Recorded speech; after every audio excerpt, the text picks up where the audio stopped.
Bienvenue à bord du vaisseau Hypersensas. Bonsoir à tous et bienvenue dans votre nouvel épisode de 6388, le podcast qui fait le tour de l'actualité de la création de jeux de société. Pour ce faire, je ne suis pas tout seul bien sûr, je suis je suis accompagné de Théo Rivière. Salut Théo. Salut Zef, ça va? Non mais les gars. Ça va et toi? Oh, bon, on vous dérange très pas, bien. ça va? On est en train d'enregistrer? En fait, ce soir, votre... c'était Comics Outcast en fait ce soir. C'est le vaisseau, mais c'est pas 52 trucs là, votre émission? C'était comme... Alors attends, je vais vérifier mon agenda, mais c'était pas 63... Non, Ouais, c'est Comics Outcast ce ça. soir. Mais vous êtes tous les deux là, hein. Enfin vous êtes bel et bien invités, ça c'est pas un problème.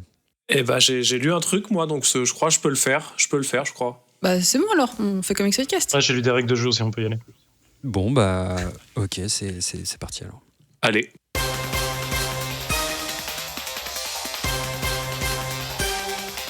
Bouya Bouya à tous et bienvenue dans ce 156e épisode de Comics Outcast, l'émission du vaisseau Hypersensas dédiée aux comic books et à leur univers.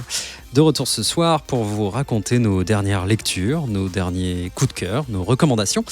Mais cette fois dans un contexte un peu particulier parce qu'on enregistre chacun depuis nos cabines respectives. Grâce à nos comlinks, je sais pas, c'est chelou, on devait se retrouver au studio du Pont B pour l'enregistrement. Et vers 19h, il y a eu une sorte d'alerte et les portes de nos cabines se sont verrouillées. Depuis, on n'arrive plus du tout à les ouvrir. Bon, vous allez vous foutre de moi parce qu'on s'est déjà fait une frayeur du genre avec Sam l'autre jour. Enfin bref, toujours est-il qu'on a envoyé un message d'alerte à Grégo pour qu'il regarde d'où vient le bug, mais on n'a pas encore de news. Bref, heureusement, grâce à K7, on a réussi à router le flux audio vers les enceintes du vaisseau et c'est ainsi que tous les auditeurs qui nous soutiennent sur Patreon peuvent nous écouter actuellement en live depuis le quartier des passagers. Sans plus attendre, je vous présente qui m'accompagne ce soir dans ces débats enflammés. Alors, on l'a vu faire des allers-retours tout l'après-midi dans les couloirs de l'aile ouest, les manches relevées et le sourire aux lèvres.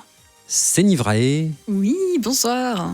Ouais, j'avais pas mal de taf cet après-midi. T'avais du taf ? Ouais, bah tu sais, depuis que Dino est parti, c'est le bordel dans la serre, et du coup ça me prend tellement de temps à réorganiser toutes les fleurs. Et je sais pas ce qu'il a fait, il a voulu se la péter un petit peu, mais ouais, non, je réorganise les plantes. Ok, bon c'est cool. T'as quand même le temps de lire des comics ?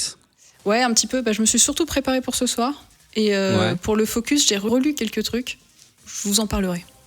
Est-ce que tu peux nous donner un indice sur ta review du jour ? Bien sûr, attention, est-ce que tu es prêt ? Ah, je suis prêt. Miaou. Ok. C'est pas mal. Tellement bien fait. Probablement Catwoman ou quelque chose comme ça. Merveilleux. Il est notre pilier de la cafette, toujours prêt à dépanner d'un crédit ou deux pour nous payer un allongé. C'est Zéphiriel. Oh, c'est très gentil, merci, bonsoir à tous. Comment tu vas bien ? Bah écoute, on se plaint pas, j'ai mon petit café là dans les mains, j'ai mes trucs de jeux de rôle à côté, mes comics de l'autre, je suis sur mon siège qui est soudé à mon corps depuis le début du confinement, j'ai l'impression. Et ça va. Et j'ai fini ma grande lancée de jeux de rôle du confinement avec tout le monde, donc c'était plutôt cool. Donc voilà, je suis assez content. Oh cool. Est-ce que tu as quand même eu le temps de lire 2 ou 3 comics ? Je lis très peu de comics chez moi du coup parce que je lis beaucoup dans les transports. Je lis beaucoup de bouquins en ce moment, mais j'ai reçu le Ulule de Alric, donc je suis assez content. Je vais me plonger dedans ce soir, je pense, avant de me tripoter la nouille sous le lit. Le Ulule de Sous la couverture, pas sous le lit bien sûr. Dans le vaisseau Hypersensas, on ne juge pas. Est-ce que tu peux me donner un indice sur ce dont tu vas parler tout à l'heure ? Bah écoute, sur tes stories Instagram, tu disais que toi tu te mettais à la cuisine. Eh bah ça tombe bien, je vais vous parler de cuisine. Oh, cuisine, bah peut-être que ça va m'apprendre une recette ou deux, on verra. Grand maître de la ludothèque du vaisseau, il ne se laisse jamais démonter quand Alex a déjà emprunté son jeu préféré. Qu'à cela ne tienne, il en crée un nouveau. Fidèle acolyte de Zef dans 6388, à moins que ce ne soit l'inverse, c'est Théo. Bonsoir Théo. Salut, comment ça va ? Bah, ça va bien, écoute, je suis ravi de t'entendre à nouveau puisque tu as fait une entrée fracassante dans le crew de Comics Outcast puisque au bout d'une émission, tu es déjà de retour. C'est incroyable. C'est du jamais vu, tout simplement. Est-ce que cette seconde émission a été aussi simple à préparer que la première ? Différemment, j'ai pris un Alors, je vais tousser avant de finir cette phrase. Pardon, c'est le stress de la deuxième fois. Ah, ça doit être ça. Ouais. J'ai choisi ma lecture avant de la lire, contrairement à la dernière fois où je savais que c'était quelque chose que j'avais bien aimé. Comme les Donc, vrais. j'ai pris un peu de prise de risque à ce niveau-là et c'était différent du coup en termes de préparation, mais tout aussi intéressant. Est-ce que tu as fait une grégo, à savoir choisir avec la couverture ? J'ai presque plus honteusement pris un des 3 trucs qui étaient sur le sommet de ma pile de la honte de livres à lire. Je me suis dit, tiens, on m'a conseillé ça, je crois, je vais le prendre et puis je vais voir. C'est une technique pragmatique qui permet effectivement de lier l'utile à l'agréable, on va dire. Est-ce que tu peux me donner un indice sur cette lecture du jour, si ce n'est qu'elle faisait partie de la palle de la honte ? Elle est parfaitement merveilleuse. Elle est parfaitement merveilleuse. Très très bien. Donc ça, c'est pour les reviews. Les mêmes personnes s'adonneront à un focus.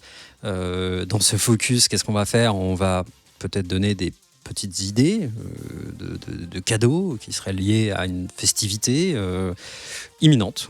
Je n'en dis pas plus. Peut-être que vous devinerez chez vous de quoi il s'agit.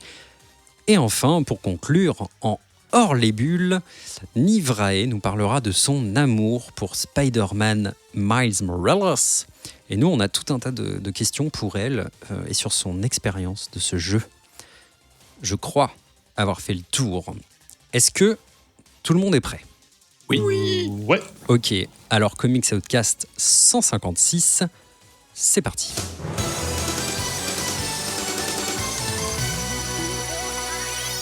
On va commencer par les reviews. Les reviews, que sont-ce ? Les reviews, c'est le moment de Comics Outcast où chaque chroniqueur arrive avec une lecture qu'il vient d'effectuer et il va nous partager son ressenti sur ces 3 premiers chapitres. Ayant très intelligemment préparé son coup et communiqué le comics qu'il allait lire à ses petits camarades, chacun aura un petit avis, peut-être différent ou peut-être pas. Ce soir, on va commencer avec Zef. Alors attention les amis, quand on s'y connaît en comics, on ne fait pas l'erreur. John Layman a créé Shu et Shu. Ça se prononce presque pareil, mais pas exactement. Ce soir, Zef va nous parler de Shu, qui s'écrit C-H-U, mais qui, étrangement, ne raconte pas du tout les péripéties d'un C-H-U. Alors, Zef, dis-nous... Attends, tu m'as niqué ma blague d'intro. Ça raconte quoi ? Merde, je suis désolé. Oh là là. C'est pas grave, c'est pas grave.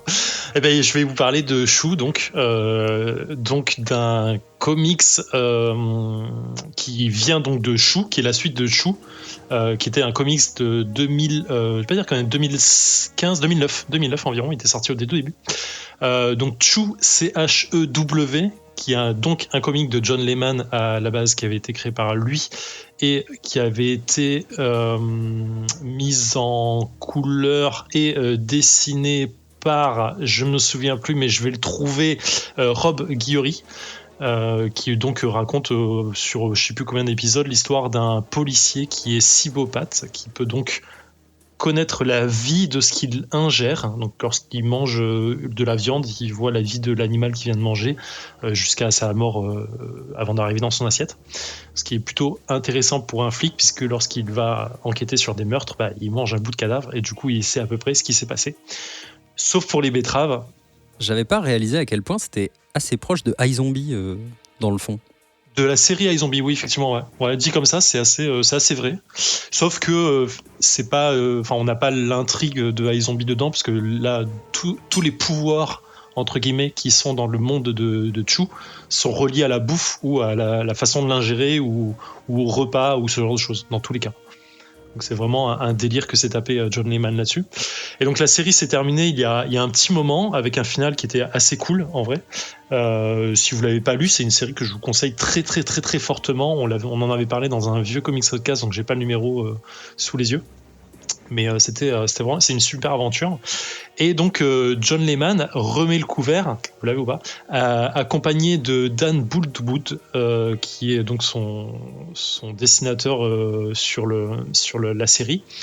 Et cette fois, on va parler donc de Shu, donc Shu, C-H-U, qui est donc l'une des sœurs de du détective Chou, donc de la première série, qui elle est non pas Cybopathe mais Cybopark, je crois. Attends, j'ai plus le nom d'air, il faut que je retrouve.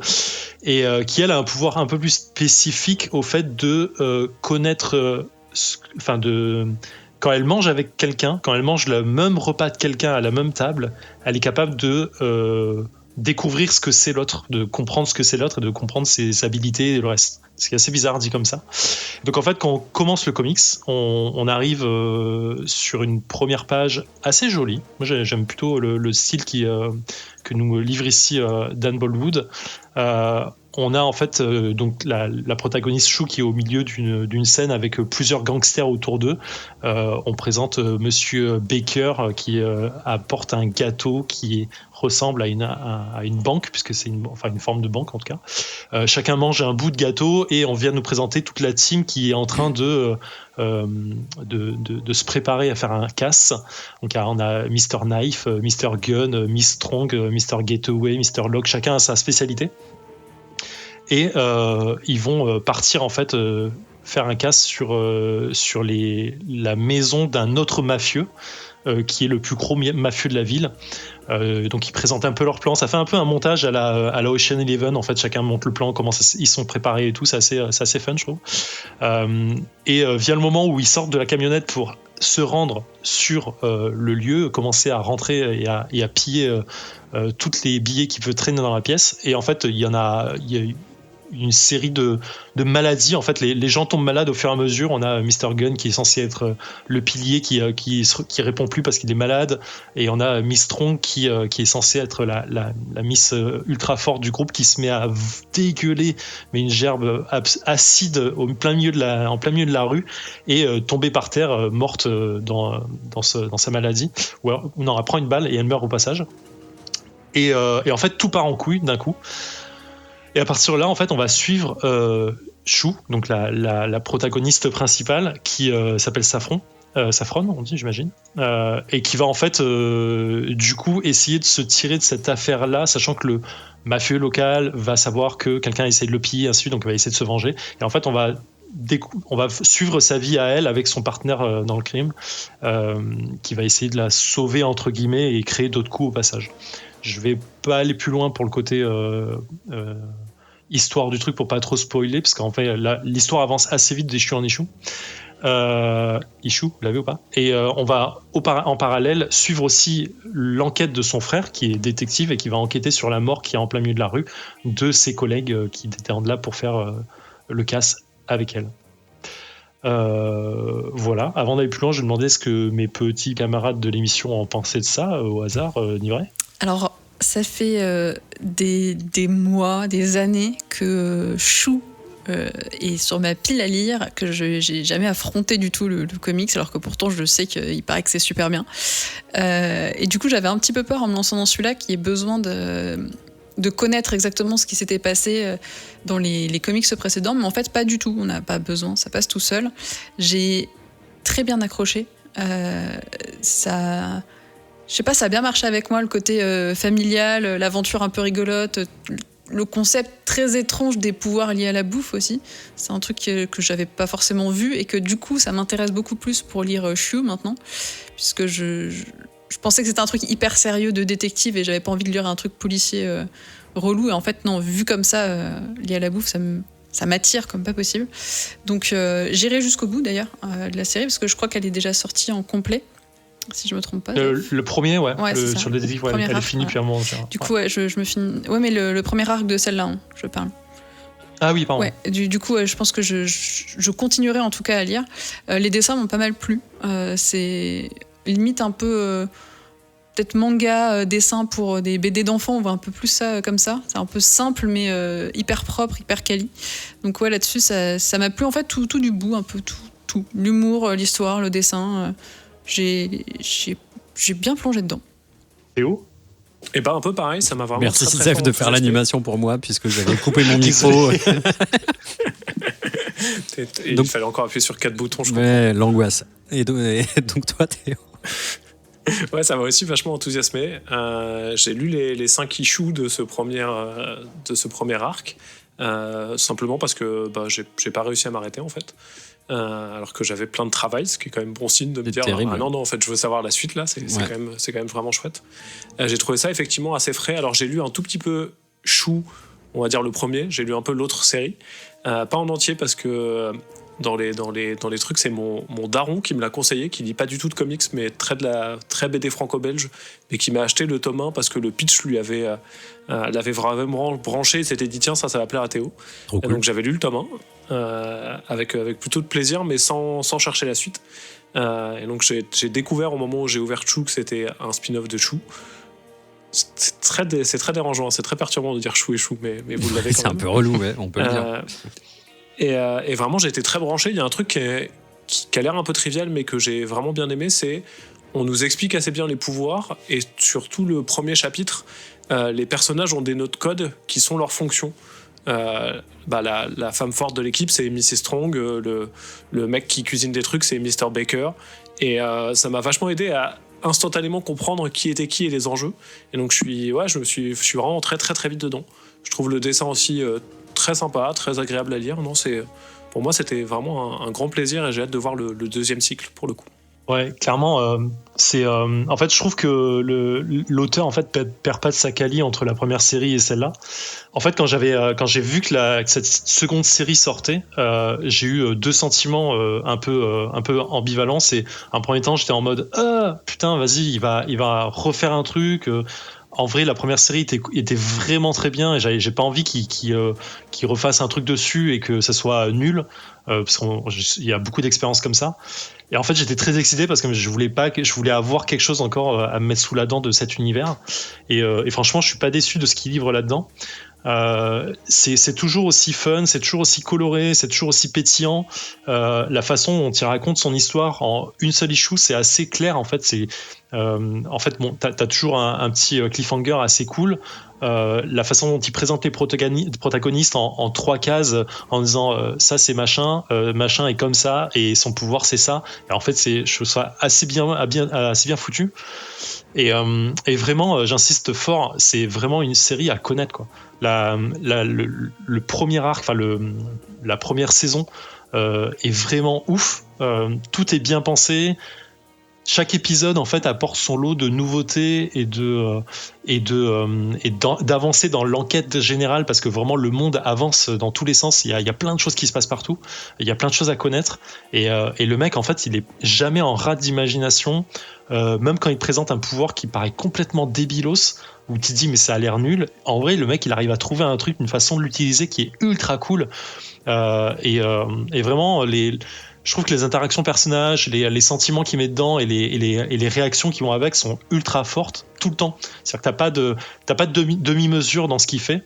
Et surtout, merci Matt Satonaka, il y a Puyo dans Chou, qui est dans la première série, qui est hallucinant, et c'est vraiment un des meilleurs personnages. Un look incroyable. C'est ouf. C'est un coq. C'est un roster, et c'est vraiment un des meilleurs personnages que tu vois débarquer dans la série, et moi je trouve ça ouf en fait ce qu'il a créé autour de ça. Donc voilà, je peux que j'ai envie de forcer les gens à lire cette série parce qu'elle est vraiment cool. Et cette seconde série en fait démarre vraiment sur le chapeau de roue, et ça me donne vraiment envie à lire. J'avais un tout petit doute au début sur le nouveau dessinateur qui fait un peu le même style, mais que je trouve un peu moins bien que le style du dessinateur précédent, de Guillory, pardon. Et du coup, je me suis juste adapté à ça, mais parce que je trouvais que le style de base était vraiment cool. Là, j'avais l'impression d'avoir une petite copie carbone, pas très bien faite, mais en vrai, on s'y fait assez bien aussi. Et voilà. Donc, je surkiffe cette série. Je suis très content qu'il y ait une suite. Mais alors, c'est vraiment la même cible, parce que tout à l'heure, Hélène disait que le style était un petit peu différent. Est-ce que toi, tu penses que les séries s'adressent à des personnes différentes ? Non, le thème est complètement le même. C'est adulte, c'est violent. Enfin, c'est pas parce que c'est coloré ou que c'est plus enfantin dans le trait que c'est pour les enfants, quoi. Ouais, ça veut rien dire. Vraiment, tu vois des morts à tout va. Quand tu vois des morts, c'est crade. Tu vois vraiment le crâne qui explose, des trucs comme ça, des charbes de sang. Non, clairement, c'est pas pour les enfants. Et les thèmes abordés sont parfois assez lourds. Enfin, sur la première série, franchement, il y a des thèmes, il y a le deuil, il y a la mort, il y a des trucs très proches, assez violents et tout. Bah, vraiment, c'est pas du tout, c'est pas fait pour les enfants. Donc toi, en Donc, tant que oui, lecteur ouais, de la première série, tu trouves un plaisir à une forme de continuité, ou en tout cas à une expansion de l'univers. Ouais, carrément. Et en fait, c'est ouf parce que autant je pensais que dans la première série doit faire 6 tomes, je dis pas de bêtises. Vraiment, il y a plein de pouvoirs en place. Là, c'est la même. Enfin, tu vois, il repart et il refait de nouveaux pouvoirs et tu te dis putain, mais le gars, il a encore des trucs à nous donner, quoi, et qui sont intelligemment utilisés, qui sont fun, qui sont. Enfin voilà, c'est. Ok. Je crois que c'est plus, ça a l'air d'être 60 issues, Chou, la première série. Ah ouais, on donc avait c'est dit quasiment 10 10 tomes, quoi. Ouais, ça doit être ça. Et d'ailleurs, si j'ai bien fait mes devoirs, je me rends compte que le TPB donc du premier arc sortira en janvier.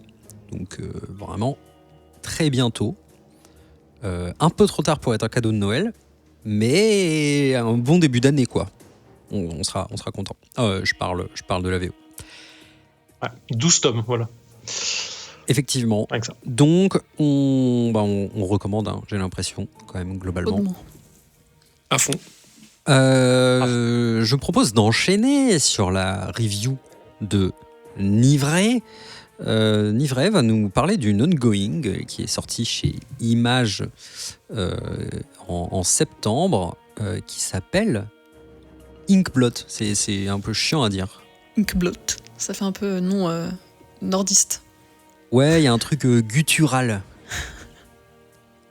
Et ben c'est pourtant pas si guttural que ça.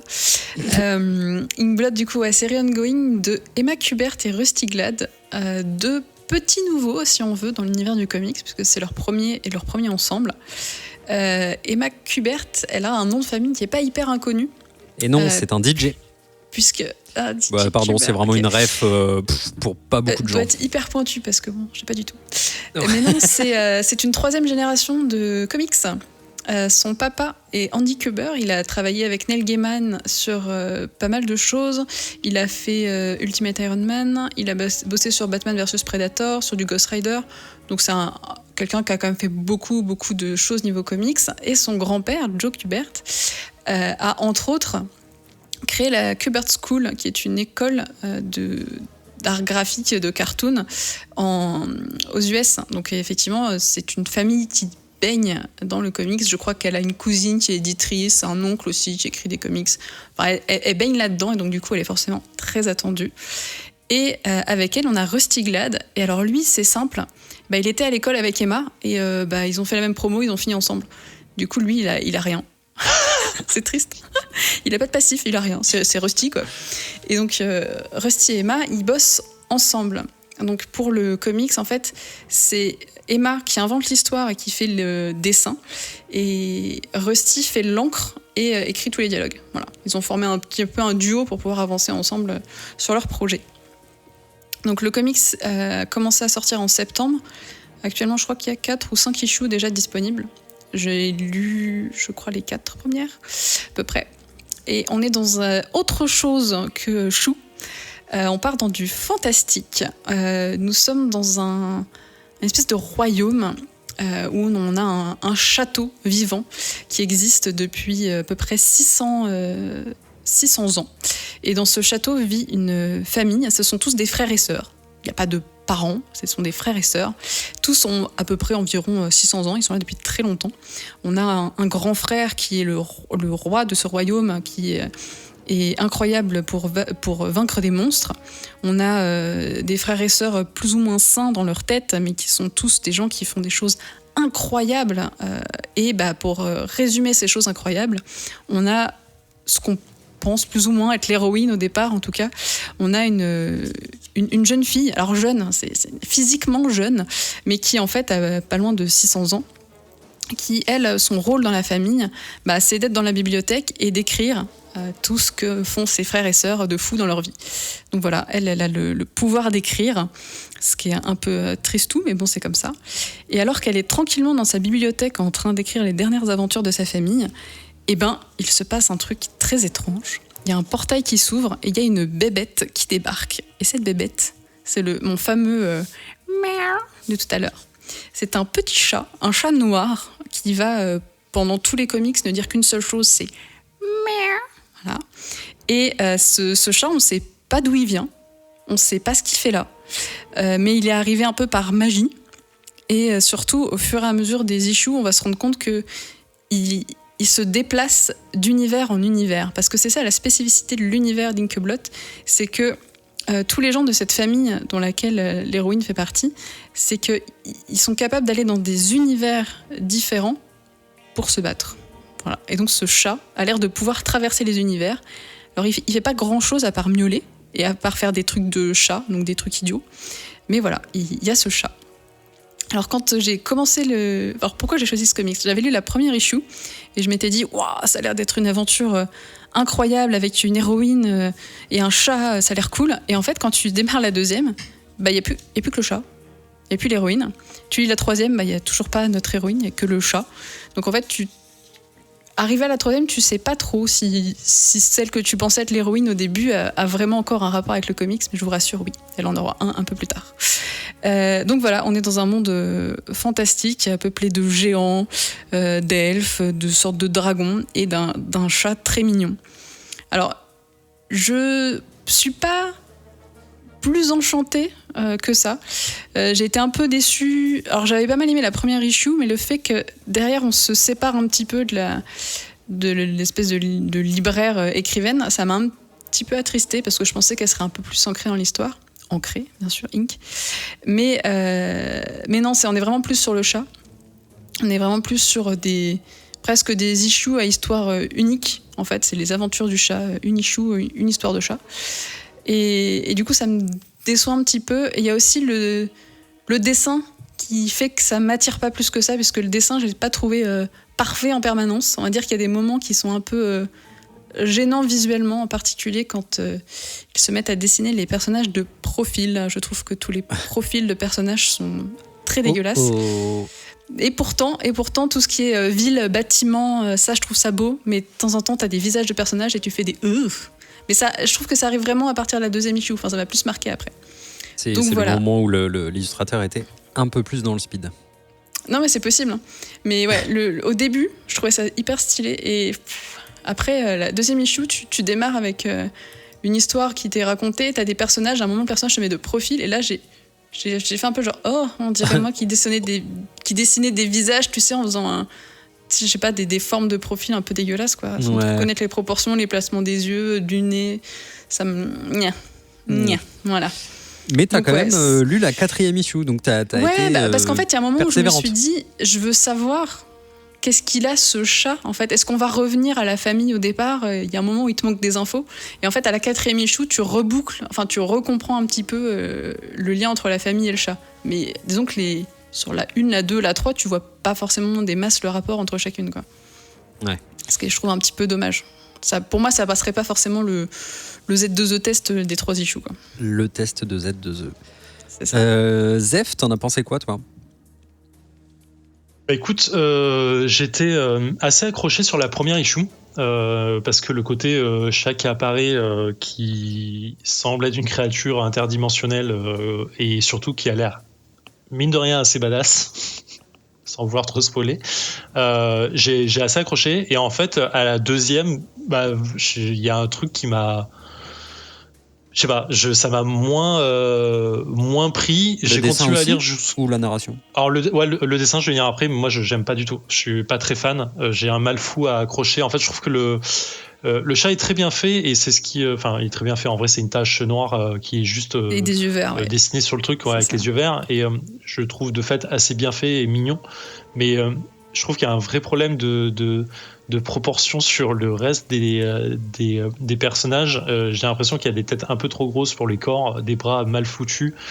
Je sais pas, en vrai, quand il dessine, il ou elle, du moins, dessine de l'action, il y a des trucs qui sont pas si mal. Mais quand c'est statique ou quand elle essaye de donner en fait une pause aux personnages pour leur dire ils stand là en parlant, j'ai l'impression qu'ils sont mal, qui sont bloqués en fait. J'ai l'impression qu'ils ont un truc bizarre. La jeune fille, elle est posée sur la table. J'ai l'impression que son bras, il arrive de l'autre bout de la table et que l'autre, il est cassé. Enfin, je sais pas, moi, ça me gêne vraiment.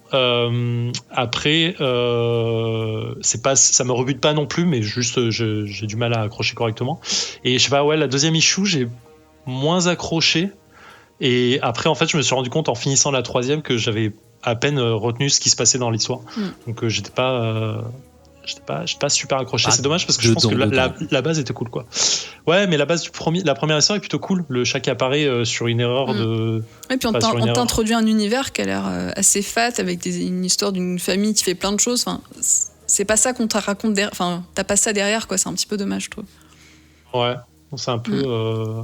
Ouais. Et je pense qu'il y a beaucoup d'imagination, beaucoup d'envie de mettre beaucoup de choses dedans sans forcément arriver à se caler quelque part. Et en fait, ça me donne toujours l'effet des scénaristes qui ont envie de faire beaucoup de choses et qui du coup en fait se sentent obligés de régler très vite les situations pour passer à autre chose qu'ils veulent montrer. Et du coup, ils n'ont pas pris le temps de poser un décor, de poser un truc et de vraiment créer une situation intéressante et tout. Et là, du coup, ça me donne un peu cet effet que. Et du coup, les choses s'enchaînent un peu de façon mécanique et ça va pas au fond des choses. Théo, est-ce que tu vas dire quelque chose de complètement opposé ? Non, en fait, moi, ça m'a fait une lecture assez étonnante puisqu'au début, j'ai cru que ça allait être un peu une blague. Dans le sens où ça commence vraiment dans les poncifs de la fantasy, mais vraiment plus, avec ce côté grande lignée, grande famille, qui fait des grandes choses, etc. Et je me suis dit, ah non, c'est encore une histoire, ça aurait pu s'appeler la compagnie de trucs ou les gardiens de machin, et ça aurait été la même chose. Donc ça m'a vraiment pas embarqué sur l'introduction.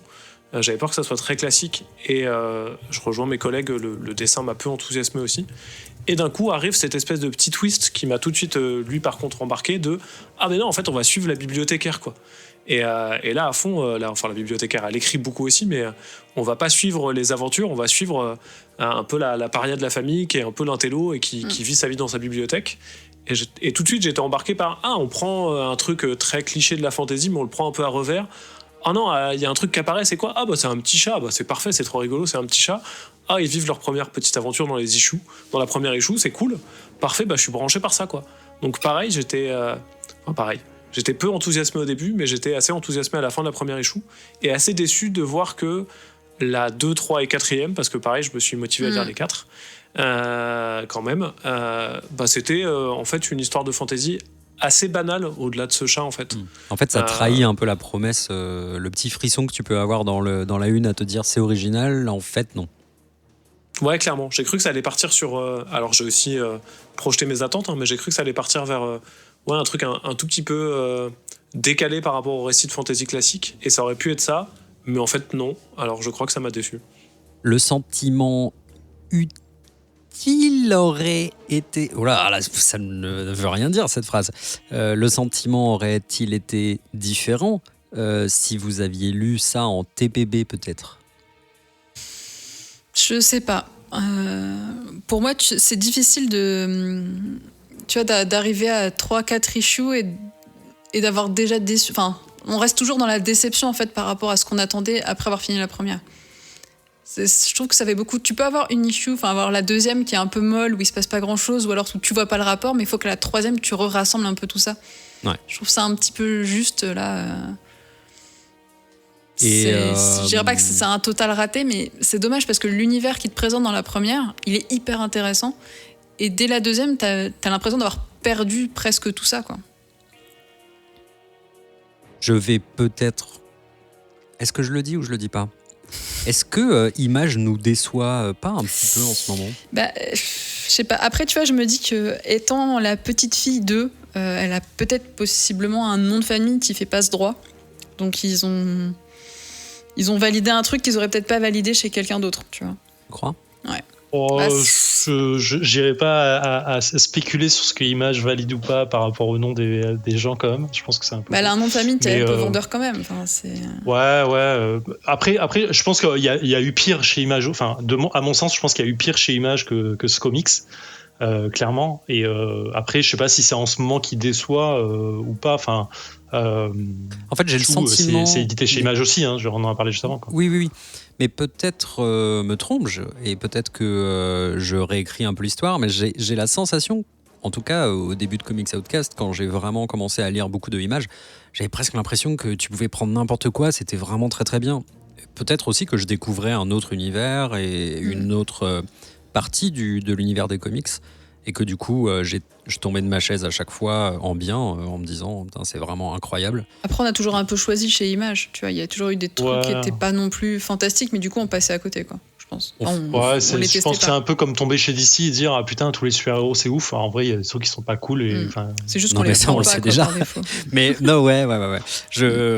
Ok, je lance le débat, amis auditeurs. Mais là, c'est vrai que si tu te bases que sur la première, t'es quand même c'est quand même beaucoup plus positif que ça. C'est quand tu fais la 2 et la 3 où tu fais ok. Ouais, c'est un peu, c'est ça aussi. Ce qui est un problème, quand même. Oui, bien sûr. Mais cela dit, je préfère ça, je crois, au fameux gimmick de ce que je reproche toujours à Image, c'est-à-dire de quasiment ne rien donner dans la première, tellement ils sont sur d'eux. Enfin, pour moi, il y a un côté presque arrogant, tu vois, à dire oui, bah voilà, on est une série Image, donc on va distribuer en issue, et puis en fait, vous continuerez de payer, même si vous ne savez pas exactement ce dont parle la série. Moi, c'est ce que je leur reproche. Là, je sais pas exactement si c'est ça, du coup, à vous écouter. Il y a une question. Il y a presque une histoire de promesse aussi. Moi, vraiment, je pense que si jamais... Et c'est un peu mes habitudes de lecture, c'est vraiment de ne pas me renseigner avant de lire un truc, parce que j'aime bien être un peu frais et vraiment avoir le moins d'infos possible. Et je pense que si j'avais vu que le pitch était plus classique, je l'aurais peut-être mieux perçu et je me serais plus immergé dans cette histoire. Que là, je pense qu'on a tous été un peu surpris par l'aspect... décontenancé par la non-continuité directe narrative. Et du coup, comme on s'attendait pas à ça, on a peut-être été déçus aussi. Je comprends. Eh bien, écoutez, c'est noté. On va se dire, il faut aimer les chats. Théo, je te laisse la parole. Tu vas nous faire remonter dans le temps et nous parler de jumeaux de chez DC, qui seraient, comme qui dirait, merveilleux. Effectivement, puisque je vous parle de Wonder Twins, donc de Mark Russell, que j'avais bien aimé dans Prez. Et je me demande si c'est pas toi, Nivray, qui le chroniquait dernièrement. Je sais que vous l'avez chroniqué il y a pas si longtemps que ça. Je ne sais plus qui c'était. J'y étais. Est-ce que c'était moi qui l'avais chroniqué ? Je ne sais plus. C'est Lulu qui l'a chroniqué sur une suggestion de Nivray. Ah voilà. Ok. Pas mal. J'avais un bout de l'histoire dans ma tête, mais pas tout. Je crois. Donc sur Prez, et j'ai découvert en préparant un peu l'émission que une des grosses séries sur lesquelles il bossait, que je n'ai pas lu, mais ça m'a vraiment donné fort envie après, était un reboot des Pires à Feu, qui apparemment est fort enthousiasmant. Donc je vais jeter un coup d'œil d'ici une prochaine fois, mais ça va vraiment me donner envie de lire les Pires à Feu, ce que j'aurais pas imaginé avant de me renseigner un peu sur Mark Russell, et illustré par Stephen Byrne, qui est aussi au couve et aux couleurs. Ce qui est intéressant avec Wonder Twins, c'est que c'est un début de nouvelle collection. Donc Wonder Comics chez DC, qui est géré par Brian Michael Bendis, la collection pour le coup, et qui est arrivé avec 4 différentes nouvelles séries. Donc Wonder Twins dont je vais parler, Young Justice, Naomi et Dial H for Hero, sachant que les 3 premières sont arrivées en français chez Urban, c'est pour ça qu'elles étaient sur ma pile de lecture, mais Dial H for Hero n'est pas encore arrivée pour le coup, et je sais pas si elle arrivera. Et donc on suit dans Wonder Twins 2 jumeaux qui sont repris il y a fort longtemps, puisqu'on a leur première apparition dans Super Friends, une série Hanna-Barbera que je ne connaissais pas puisqu'elle est sortie en 1977 et que je n'avais absolument pas la ref avant de regarder ça. Mais donc 2 personnages plutôt surannés dans l'absolu dans ce qu'ils racontent, mais qui ont décidé d'être repris, et Brian Michael Bendis, à base d'une histoire de Funko Pops dans l'édition Urban, raconte un peu l'origine de pourquoi, comment, qu'est-ce qui s'est passé, pourquoi ils les ont récupérés, mais il avait vraiment une volonté de se dire non, mais les Wonder Twins, c'est des personnages cool, j'ai envie de les remettre un peu au goût du jour, même si on les avait vus passer ponctuellement dans Teen Titan, dans Smallville, dans d'autres séries. Donc on suit donc ces 2 personnages qui sont des jumeaux, un garçon et une fille, Zan et Jenna, et qui sont des extraterrestres qui viennent de la planète Exor, et ils ont un pouvoir qui est lui aussi un peu suranné, un peu ridicule, mais j'y reviendrai, c'est pas si inintéressant que ça, à savoir qu'ils sont métamorphes, mais pour pouvoir se métamorphoser, ils ont d'abord besoin d'être en contact physique, donc ils se font des petits checks des fist bumps, en donnant leur petite phrase, qui est aussi essentielle, autrement ils n'arrivent pas à se transformer, qui est Wonder Twin Powers Activate. Et à ce moment-là, ils vont avoir la possibilité de se transformer. C'est parfait. Alors il y a encore un petit twist, C'est trop bien. parce qu'autrement ça serait trop facile. C'est quand ils se transforment, ils n'ont pas une liberté de métamorphose complètement parfaite, puisque elle ne peut se transformer que en animaux. Et pour ça, elle doit pouvoir prononcer le nom de l'animal, mais il peut venir de n'importe quelle planète, il peut être mythologique, pas forcément un singe ou un chien, ça peut être un autre animal, tant qu'elle arrive à dire son nom. Et lui, il peut se transformer en eau.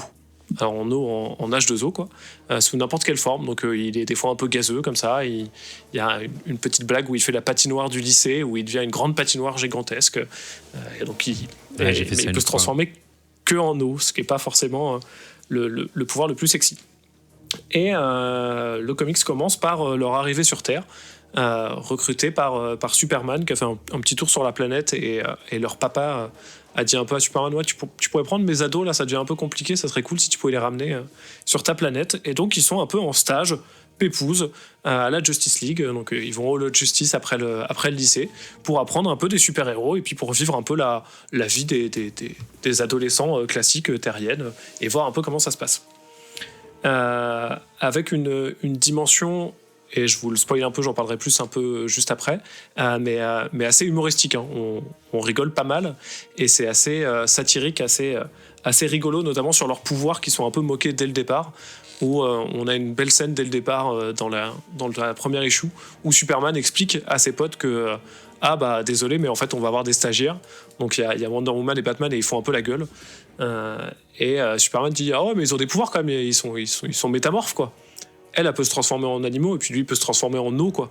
Et il y a vraiment Wonder Woman qui le regarde genre ah ok, et tu vas t'en occuper, hein, parce que nous on n'a pas de photocopie à faire, en fait. Et donc on suit un peu leur vie à tous les deux. Alors elle a un profil plutôt science geek, un peu timide, elle est là, c'est un peu l'intello du groupe, alors que lui il est un peu le show-off, un peu dragueur, qui se dit cool, je vais choper les petites terriennes. Et on suit à la fois leur vie au lycée, où ils vivent des trucs de lycéens, les premiers amours, les premiers émois, les concours de sciences, assez clichés, mais ça marche bien. Et en même temps, ils sont un peu là pour aider la Justice League, mais sur des trucs un peu nuls.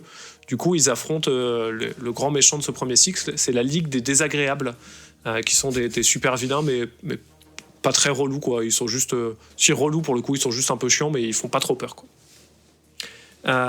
Et c'est à peu près tout ce qu'il y a à dire sur l'histoire. Je peux pas trop vous la résumer, parce que c'est plutôt des petits trucs qui se passent comme ça. Il y a d'autres personnages qui arrivent et qui sont introduits plus ou moins intelligemment. Là je vois sur le Discord, il y a des images de la vieille version qui passent, et on retrouve effectivement Glick, qui est leur singe savant, qu'ils vont récupérer un peu plus tard. Et après ils vivent leurs petites aventures, ils essaient de combattre le crime, et en même temps ils essaient de combattre le plus grand challenge pour des super-héros adolescents, qui est la vie au lycée. Et la puberté. Ouais, clairement, et c'est une très belle transition que tu m'offres, car on est clairement sur des métaphores de la vie des ados, sur ce qui se passe, des fois pas forcément extrêmement subtiles. Notamment, on apprend que quand il y a des orages sur la planète Exor, ça déclenche l'électro-rut en VF, qui est un moment où tout le monde se transforme, et tout le monde fornique dans les airs un peu partout. C'est vraiment la partouze géante dès qu'il y a un orage. C'est la traduction de Thunderlust. C'est trop bien, putain, ce terme, il est trop génial. C'est Thunderlust en anglais, c'est mieux que Electro-Rut. Electro-Rut. Ah, c'est génial. Parfait. Et donc, forcément, l'Electro-Rut arrive un peu à un moment dans la vie de notre protagoniste, plutôt genre en cours de sport, et donc on discute. Pas de manière extrêmement subtile, hein. Le parallèle est un peu grossier, mais c'est pas si désagréable que ça, sur un peu les premiers émois sexuels. On retrouve aussi un peu le côté critique de la société qu'il y avait dans Prez, où on parle un peu de nouvelles technologies, de les jeunes et les téléphones, ce genre de choses. J'ai trouvé ça un petit peu moins Prez, j'avais trouvé ça assez étonnant, où il arrivait à garder une certaine subtilité, ou du moins une certaine décadence qui faisait que c'était rigolo. Là, régulièrement, on n'est pas très très loin du point de quand même, on vit dans une société, hein. Ça fait réfléchir. On dirait Black Mirror ou quoi? Ouais, on n'est pas loin d'une sorte de futur un peu anthracite comme ça, un peu le reflet de notre société, quoi. Ouais, je comprends.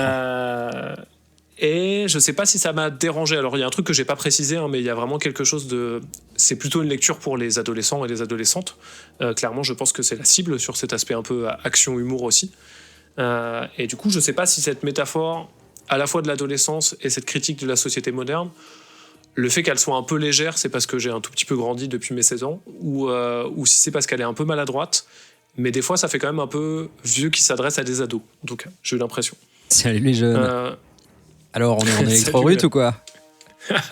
C'est pas trop relou quand on est en électro-rut alors qu'on est en jogging? Enfin, ouais. Faut aussi, vous avez tendance à consommer des produits stupéfiants. Au niveau du dessin aussi, on est sur un dessin qui est assez classique, qui a une dimension presque aussi comics jeunesse. Pas toujours parfaitement réussi, notamment. J'ai trouvé ça assez sage au niveau du découpage et des scènes. Des fois, l'action manque un tout petit peu de mouvement. Et c'est très classique, ça déborde pas trop. Les décors sont pas mal, mais il y a étonnamment un certain nombre de cases avec un décor entièrement blanc. Des fois, pour mettre un peu les personnages en avant, mais là, vraiment, il y a un côté des fois de vous êtes un petit peu en stress là. Tiens, j'ai oublié. J'ai oublié de faire ça. Et il y a un point qui est un peu notable que j'ai trouvé assez chouette, c'est par contre tout se détache assez bien, j'ai trouvé. Les personnages ont un assez gros trait, ce qui fait qu'on se perd pas trop sur ce qui se passe, où sont les décors, etc. Ce qui des fois me dérange un peu à la lecture. Intéressant. Donc vraiment, il y a ce côté clairement assumé c'est un remake de personnages complètement surannés et on va se moquer un peu ils se tapent dans les poings, ils balancent leur catchphrase et ils vont faire des choses de super-héros mais de ados. Un tout petit peu méta sur ce côté débile des pouvoirs et sur l'apparition des j'allais dire vrais, mais c'est pas le bon mot, mais des super-héros plus classiques et plus canons.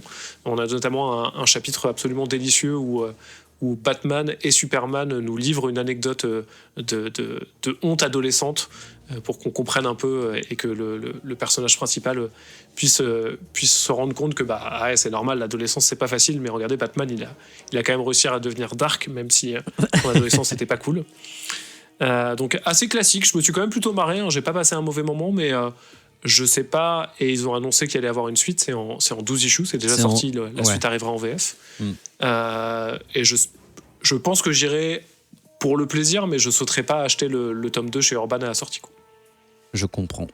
Et toi, Zéphiriel, qu'en as-tu pensé? Écoute, est-ce que tu iras chercher le tome 2 chez Urban? Non, j'irai pas chercher le tome 2. Mais c'est marrant parce que quand ces nouvelles séries étaient sorties chez DC, j'avais pris un plaisir assez malin à lire Dial H et Naomi, parce que je trouvais ça assez cool et assez frais.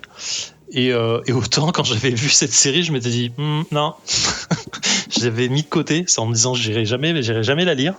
Et du coup, j'ai dû le faire là. Et je t'en prie. Plaisir partagé.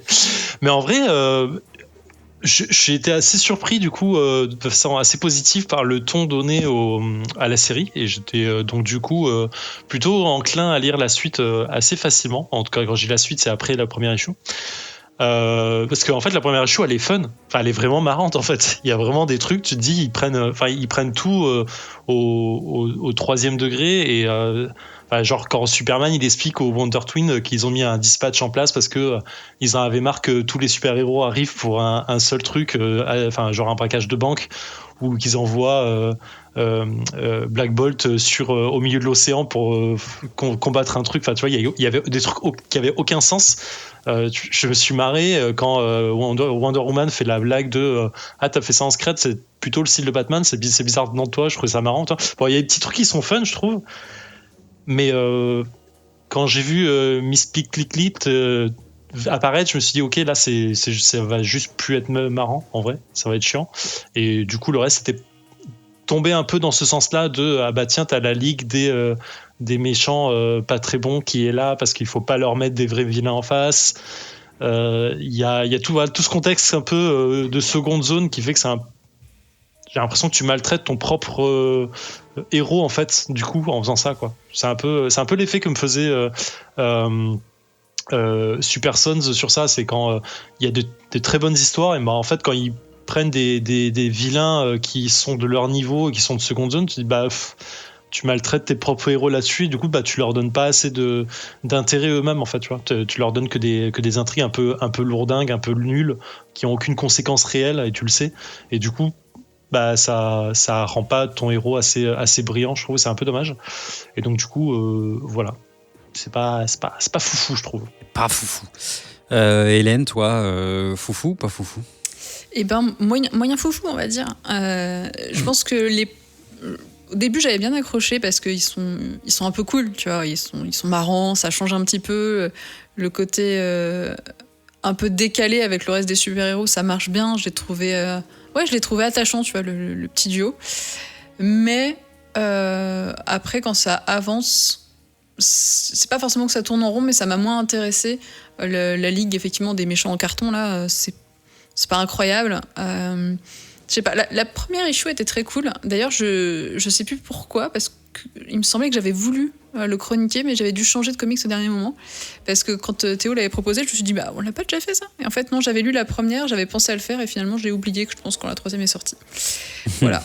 Mais ouais, je continuerai pas, enfin, je pousserai pas plus loin. Je crois que j'en ai lu peut-être 3 ou 4. Donc 4 ou 5 plutôt. Et ouais, un bon départ. Franchement, c'était un bon départ. Ça me matchait bien avec moi. En plus, ces trucs un peu ado, teenage, ça me plaît bien habituellement. Mais... Car tu es très jeune. Parce que je suis très jeune, surtout dans ma tête. Ouais. Mais plus ça avançait, et plus c'était... Ouais, bah, c'est marrant un peu les trucs jeunes, mais j'aime bien quand c'est court, que ça se finit vite. Et là, c'était déjà trop long pour moi. C'était trop long. Je crois d'ailleurs que la série n'a pas été reconduite après la 12e. Enfin, pour l'instant, il y a pas déjà, de... il faut lire jusqu'à 12. Hein. Ouais, Pour le moment, c'est présenté comme une maxi-série, je cite avec des guillemets. Enfin, 5-6 aurait été pas mal. Ben voilà, mini-série. Mais là, effectivement, en 12, peut-être que c'est un poil trop long. C'est ce qui semble ressortir de vos analyses. Si vous n'avez plus rien à ajouter, ça conclura les reviews. Donc on se fait un petit récap vite fait. On a parlé de Chou. Zef nous racontait son amour pour ce nouveau comics Image, si je ne me trompe pas.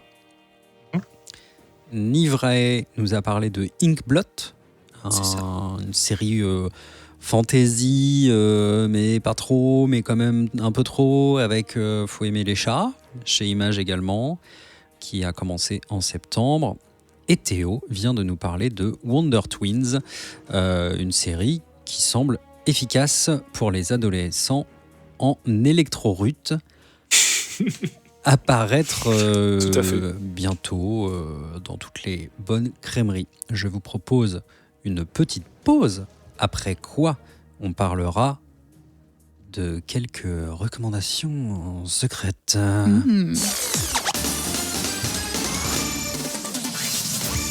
De retour dans ce 156e épisode de Comics Outcast, toujours enfermés dans nos cabines respectives. D'ailleurs, les amis, j'ai reçu une réponse cryptée de Grégo sur mon terminal et il semblerait que ce soit dû à une sorte d'avarie électronique, selon lui. Mais K7 me dit que non. Enfin, c'est vraiment, vraiment chelou. J'en profite néanmoins pour vous dire de jeter un œil à votre gauche, car nous survolons actuellement le Morbihan. Si c'est joli. Vous avez été à Auray, arnaqué à Bernay, à l'ouest à Lorient, membre de U2 à Bono, danseur hip-hop à Brec, si vous êtes banquier à Carnac, si vous êtes un idiot qui a à Concoré, si vous êtes un homme maigre à Malétroit, si vous êtes clairement perdu à Néant-sur-Yvel, si vous êtes Ben Renault à Vannes, si vous n'êtes pas sûr de la longueur à Cournon, si vous êtes bonne sœur à l'île aux Moines, en route à l'arrêt, Thirion à Lanester, enfant des âges farouches à Rouen, chuchotant à Sursur, ou électricien pour canard à Plumélec, pardon, c'est vraiment ma préf.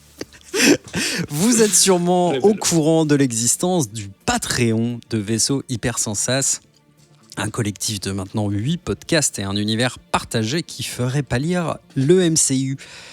vous pouvez vous rendre sur patreon.com/vaisseau hypersensas et nous soutenir grâce à des micro-dons mensuels qui nous aident à atteindre nos objectifs, comme par exemple payer nos serveurs, payer un loyer de studio très pratique, améliorer le matos, faire venir des auteurs, leur payer le transport, ou encore nous déplacer vers les auteurs ou vers les auditeurs, organiser des lives, des apéros, des déplacements, et à la fin, peut-être nous payer une petite bière. En échange de tout ça, déjà, on vous kiffe à donf. On vous donne accès aux coulisses des enregistrements, comme là ce soir en ce moment sur le Discord de Vaisseau Hypersensas. Il y a tout un tas de gens tout à fait appréciables qui peuvent nous écouter. Et puis voilà, on a des tonnes de bonus. Plus de 70 à ce jour sont distribués, des extraits de coulisses. Bref, voilà, vous pouvez nous soutenir d'une façon ou d'une autre. Toutes les infos sont sur patreon.com/vaisseau hypersensas, ou vous pouvez tout simplement nous donner 5 étoiles sur iTunes, nous suivre sur les réseaux sociaux, ou inviter vos amis à nous écouter, à rejoindre le Discord, à rejoindre le Bouya Comics Club, pourquoi pas, ou nous envoyer des petits bisous en DM, on sera toujours heureux. Je vous propose de passer au focus. Le saviez-vous, cette année, envers et contre tout, une petite fête commerciale venue de Laponie fait son chemin jusque dans nos salons. On est tous prêts à se réunir dans l'amour et le respect des gestes barrières, pas plus de 6 autour du sapin, mais quantité illimitée de cadeaux, c'est le président qui l'a dit. Ce soir, on s'est passé le mot vraiment avec une organisation incroyable, pas du tout de dernière minute, et on s'est dit qu'on allait vous recommander. Est-ce que nous, on aurait souhaité offrir ou recevoir lors de ce Noël? On a chacun on s'est fait une petite sélection. Je propose qu'on la pose sur la table en vrac, pas de catégorie, pas de classement. Peut-être qu'à la fin, on fera un petit vote sur ce qu'on veut absolument. Qui veut commencer? Est-ce que quelqu'un a un cadeau à suggérer pour ce Noël? Je peux commencer si vous voulez. Moi, et j'aime ces bien. elfes qui sautent dans l'arène. Allez, on mon sait qu'il gars. aime Noël, on le sait. J'y vais. En fait, je vais faire une reco qu'on a déjà présentée parce que en vrai, il y a beaucoup d'extensions qui sortent là-dessus et je viens d'en recevoir 2, donc je suis très excité à l'idée de les ouvrir et de les sliver pour pouvoir les insérer sur mon tapis de jeu. Je vais vous parler de Marvel Champions qui défonce sa maman. C'est trop un bon jeu de cartes. Il faut absolument jouer à ça. C'est vraiment excellent. Ça procure des sensations partout. Et là, il y a des extensions qui sont sorties dans tous les sens. Il y a plein de super-héros. Black Widow, il y a Ant-Man qui est sorti, il y a Strange qui arrive, machin et tout. Il y a Thor qui est excellent. Il y a Hulk qui est très bon aussi. Et il y a plein de vilains qui sont là. Il y a les démolisseurs qui sont fun à jouer, à péter. Il y a une grosse boîte qui est sortie avec contre Crâne Rouge. Il y en a une autre qui est en stand-by. Là, je viens de recevoir l'extension du vilain Kang que j'ai pas encore ouvert, avec Black Widow à côté que j'ai pas encore ouverte non plus. Tu l'as ou pas? Et du coup, ça tue. Et vraiment, à chaque fois que je joue à ce jeu, je m'éclate comme un barge, même si je me fais péter la tête par les vilains en place. Et voilà, c'est beau, c'est dynamique, c'est sympathique, c'est cher, faut se le dire. La boîte de base est pas forcément donnée, et surtout les extensions faut ruiner, mais ça vaut le coup. Voilà. Pas donné de quel genre, dans quel ordre? C'est pas tant que la boîte est chère, c'est surtout que si tu commences à enchaîner les extensions, tu vas vraiment commencer à douiller un peu ta maman, quoi. La boîte de base que je meuble en même temps, elle est à 55 balles, je crois, quand tu l'achètes. Ok. Ce qui est pas donné. Ça va, c'est parce que pour y avoir joué avec grand plaisir avec toi, c'est quand même un produit de qualité. Oui, en fait les jeux de cartes comme ça sont toujours un peu chers parce qu'il y a quand même pas mal de cartes dedans, et je pense que c'est voilà. Mais surtout l'extension. Ouais, c'est cher à faire les cartes. Les licences. Non, après, j'imagine qu'il y a de la licence, ouais, surtout. Mais... Ouais. Mais après les extensions, ça a coût de 15 balles en fait pour chaque truc, donc c'est là où tu vas te ruiner en fait. Là, je suis à la 7e, je crois, que j'ai reçu. Et en vrai, voilà, c'est au moins 15 balles à chaque fois, voire 20 balles pour les vilains. Bout à bout, oui, t'as pas mal claqué. Tu commences à te dire que c'est violent. Surtout si tu enchaînes avec Aurora Arkham, le jeu de cartes, tu enchaînes avec le Seigneur des Anneaux, commence à faire beaucoup d'extensions. Mais voilà, Marvel Champions, c'est vraiment un must-have pour moi, quoi. Non, à un moment, je me suis dit, les jeux de cartes évolutifs de cet acabit, justement, je vais arrêter de sombrer dedans parce que c'est effectivement des gouffres financiers. Moi, j'ai envie de tout acheter, d'acheter les boîtes de base plusieurs fois pour faire les meilleurs decks. Et donc, j'essaye d'éviter. J'ai joué un peu à Aurora Arkham que Zef citait, mais qui m'a pas plu dans la durée. On en parlera à l'occasion, je suis curieux d'en parler avec toi. Mais je suis pas tombé dans Marvel Champions, mais à chaque fois, c'est au moins la 3e ou 4e fois que Zef me le conseille et m'en parle et me donne envie d'acheter une boîte. Donc à un je moment, crois que je vais finir par craquer quand même. va falloir... J'attends que tu viennes à Paris, mec, on se fait un week-end à jouer qu'à ça. Hein. Vendu. Alors on nous accuse sur le Discord de faire un putsch 63-88 ou défausser, ce qui n'est pas complètement faux.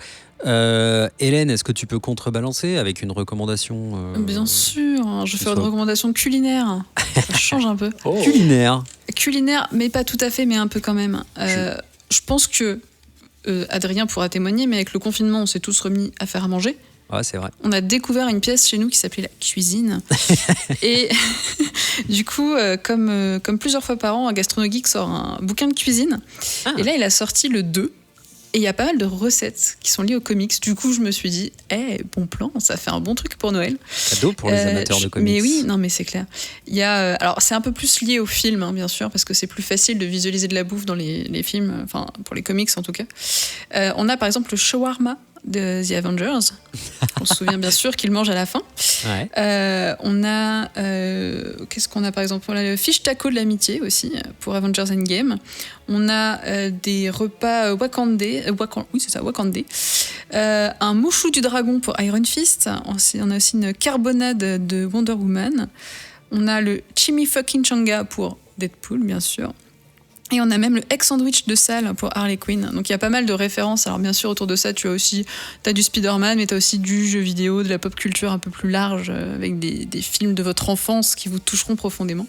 Et je trouve ça très cool. Et surtout, parce que c'est ce qu'on pourrait reprocher à ces précédents bouquins de cuisine, les précédents étaient manquaient un petit peu d'explication. Et alors là, il a été vachement plus didactique, on t'explique tout. Y compris comment faire tes propres pâtes, comment faire les choses de manière plus noob. Voilà. Casser un œuf. Alors, je vous explique. Non, mais c'est vraiment un peu ça, parce que quand tu démarrais le premier bouquin qu'il avait sorti, tu disais, ok, faut déjà un peu des bases. Et là, t'as pas besoin d'avoir les bases. Faire une meringue italienne. Ouais, d'accord. Ah, mais c'est vraiment genre, t'as les petits schémas qui t'expliquent quels sont les différents outils. Genre, c'est quoi le nom des objets qui sont dans ta cuisine, tu vois. Parce que souvent, t'as un truc, on te dit, sors le chinois. T'es là, genre, pardon, un chinois ? J'ai un chinois dans ma cuisine. Et oui, bien sûr, tu as un chinois. Voilà, donc ça va t'expliquer un peu les choses. Ça va t'expliquer vraiment des bases. Genre, si tu veux apprendre à faire ta pâte à pizza, par exemple, ce qui est pas si compliqué, genre apprendre à faire ta pâte brisée au lieu d'aller tout acheter dans les magasins. Et ben voilà, tu peux faire toutes ces bonnes choses. Et en plus, c'est bon, c'est hyper instagrammable. Et avec un peu de chance, tu peux même faire des photos Instagram avec les milliers de figurines et objets que tu as chez toi. Et c'est cool parce que vu que tu es geek, on sait que tu en as partout chez toi. On le sait, voilà. Donc voilà, régalez votre Instagram. Et ça vaut 25 €. Il y a 42 recettes, parce que 42, soyons jusqu'au bout. Bien sûr. Voilà. Donc beaucoup plus noob-friendly pour les gens qui sont pas très doués en cuisine au départ. Et est-ce un beau livre ? Est-ce que c'est Oui, en plus il est beau. Il y a plein de jolies photos, il y a plein de belles illustrations. Ils font un gros taf là-dessus à chaque bouquin. Et du coup, il est même très très beau dans la bibliothèque. Cool. Et ouais. Je vais passer la parole à Théo. Théo, est-ce que toi, tu as une petite recommandation d'un petit achat de Noël ? Justement, pour éviter le putsch, je me suis retenu de mettre que des jeux de société dans ma recommandation, donc il n'y en aura même pas. Waouh. Et le premier truc que je vous recommande, qui est un truc un peu large, mais j'aime énormément ce que fait le label 619 en France, qui était anciennement affilié fort à Ankama, mais qui a pris son indépendance il y a peu, et donc est géré par Run, que vous connaissez peut-être pour Mutafukaz, mais aussi maintenant par Florent Maudou, que vous connaissez peut-être pour Freak Squills, par Mathieu Bablé, que vous connaissez sûrement pour Carbone et Silicium, et peut-être par Guillaume Singelin, qui est mon petit préféré, que vous connaissez peut-être pour The Grocery ou PTSD, deux recommandations un peu bonus comme ça. Mais surtout, ils ont monté il y a assez peu de temps maintenant la Mother Base, qui est leur site de goodies dans lequel ils vendent de multiples objets bien trop cool liés à leurs différents univers, donc à la fois des prints, des stickers et une collection de pins absolument merveilleuse, notamment un très beau pins collector de PTSD avec le petit chien absolument trop mignon, Red de PTSD. Et vraiment, c'est du très chouette boulot. C'est des gens qui font ça avec le cœur et qui le font très très bien. Et donc vraiment, la Mother Base, donc le shop en ligne de tout ce que fait le label 619, ça vaut le coup d'aller voir. Guy Gauze sur le Discord nous précise que sur Mother Base, que j'ai découvert la semaine dernière et qui est incroyable, ils ont aussi mis en vente de l'huile pour barbe. Alors pour moi, tu vois, il en fallait pas beaucoup plus pour me donner une raison d'acheter des pins en fait. C'est-à-dire que je vais pouvoir y aller, prétexter que je prends un produit genre de beauté et acheter tout un tas de saloperies que j'accrocherai à aucune veste. Mais très bien. Et en plus, ils ont un peu le don d'être hyper généreux. C'est-à-dire que moi, je suis déjà à ma 3e ou 4e commande et c'est très rare qu'il n'y ait pas des trucs en plus dans la commande. Genre des autocollants, des petits stickers un peu sympas, genre qui brillent et tout ça, des cartes postales. Et je trouve ça mais tellement cool.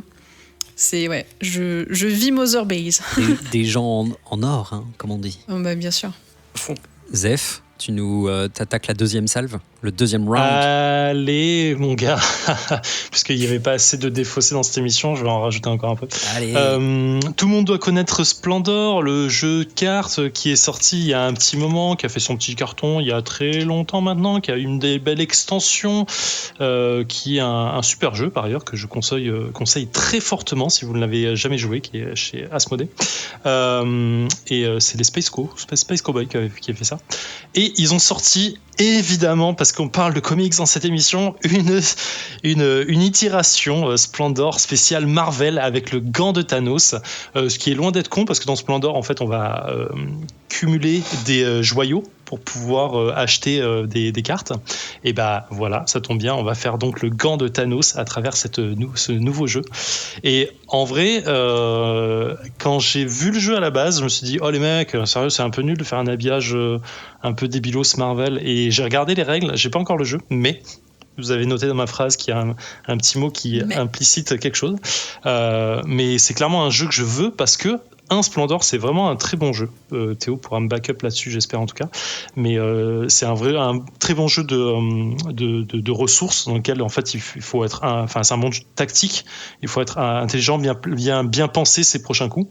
Et là en fait ils ont non seulement c'est un habillage parce qu'il y a les super héros, les super vilains de Marvel et tout ça, mais en plus il y a une conséquence supplémentaire au fait de gagner la partie, c'est qu'il faut essayer de récolter un certain nombre de pierres, de collectionner un certain nombre de pierres pour arriver à avoir le gant de l'infini et un certain nombre de points de victoire. Donc ils ont rajouté en fait un petit plus pour définir la fin de partie et je trouve que c'est malin pour un jeu qui finalement vraiment a su se renouveler un tout petit peu et mettre un peu d'habillage assez cool dessus et créer une petite règle supplémentaire avec. Et moi, ça me donne très envie. C'est un jeu qu'on trouve aux alentours des $40 euros. Et voilà. Ouais, je vois 35 euros. Mais alors, est-ce que je peux quand même dire que je trouve la boîte un peu moche ? Tu as le droit de dire ça. Tu as le droit d'avoir tes avis, ton opinion. Il y a Thanos qui a une tête un peu manga. Il a un petit nez mignon. Et des grands yeux, c'est assez étonnant. La boîte est pas très jolie. Ouais. Mais ok, très bien. Ça me sauce. À 2013, voilà, il y a quand même 7 ans. Ça, c'est la d'ailleurs, preuve Vas-y, je t'en prie. Non, j'allais dire que c'est probablement la preuve que c'est un jeu qui est cool s'il est toujours édité 7 ans plus tard. Ouais, clairement, un Splendor, c'est plus d'1 million de boîtes vendues au total, ce qui est vraiment beaucoup pour le jeu de société. Un jeu de Marc-André, d'ailleurs, moi, qui me bat pour le nom des auteurs, on va pas l'oublier. J'ai pas encore joué non plus à cette version-là. Je suis pas un grand fan de Splendor, en partie parce que je trouve que ça manque de thématique, c'est un peu froid, ça me raconte pas grand-chose. Donc là, forcément, d'avoir réussi à lier les mécaniques du jeu, on récupérait déjà des gemmes, il y avait déjà ce côté, ça avait du sens en fait de mettre la licence Marvel dessus, d'avoir ce côté Infinity Stone. Donc je suis assez pressé d'y jouer aussi parce que j'ai l'impression que c'est un Splendor plus thématique et en fait je suis chaud quoi. Il est chaud, je suis chaud. Du coup Théo, puisque tu as la parole et que t'es chaud, est-ce que tu veux enchaîner avec une deuxième recommandation ? Oui, tout à fait. Je vais penser aux petites bourses qui ne sont peut-être pas en électro-rut et qui nous écoutent, je vais faire une reco petit cadeau pas cher.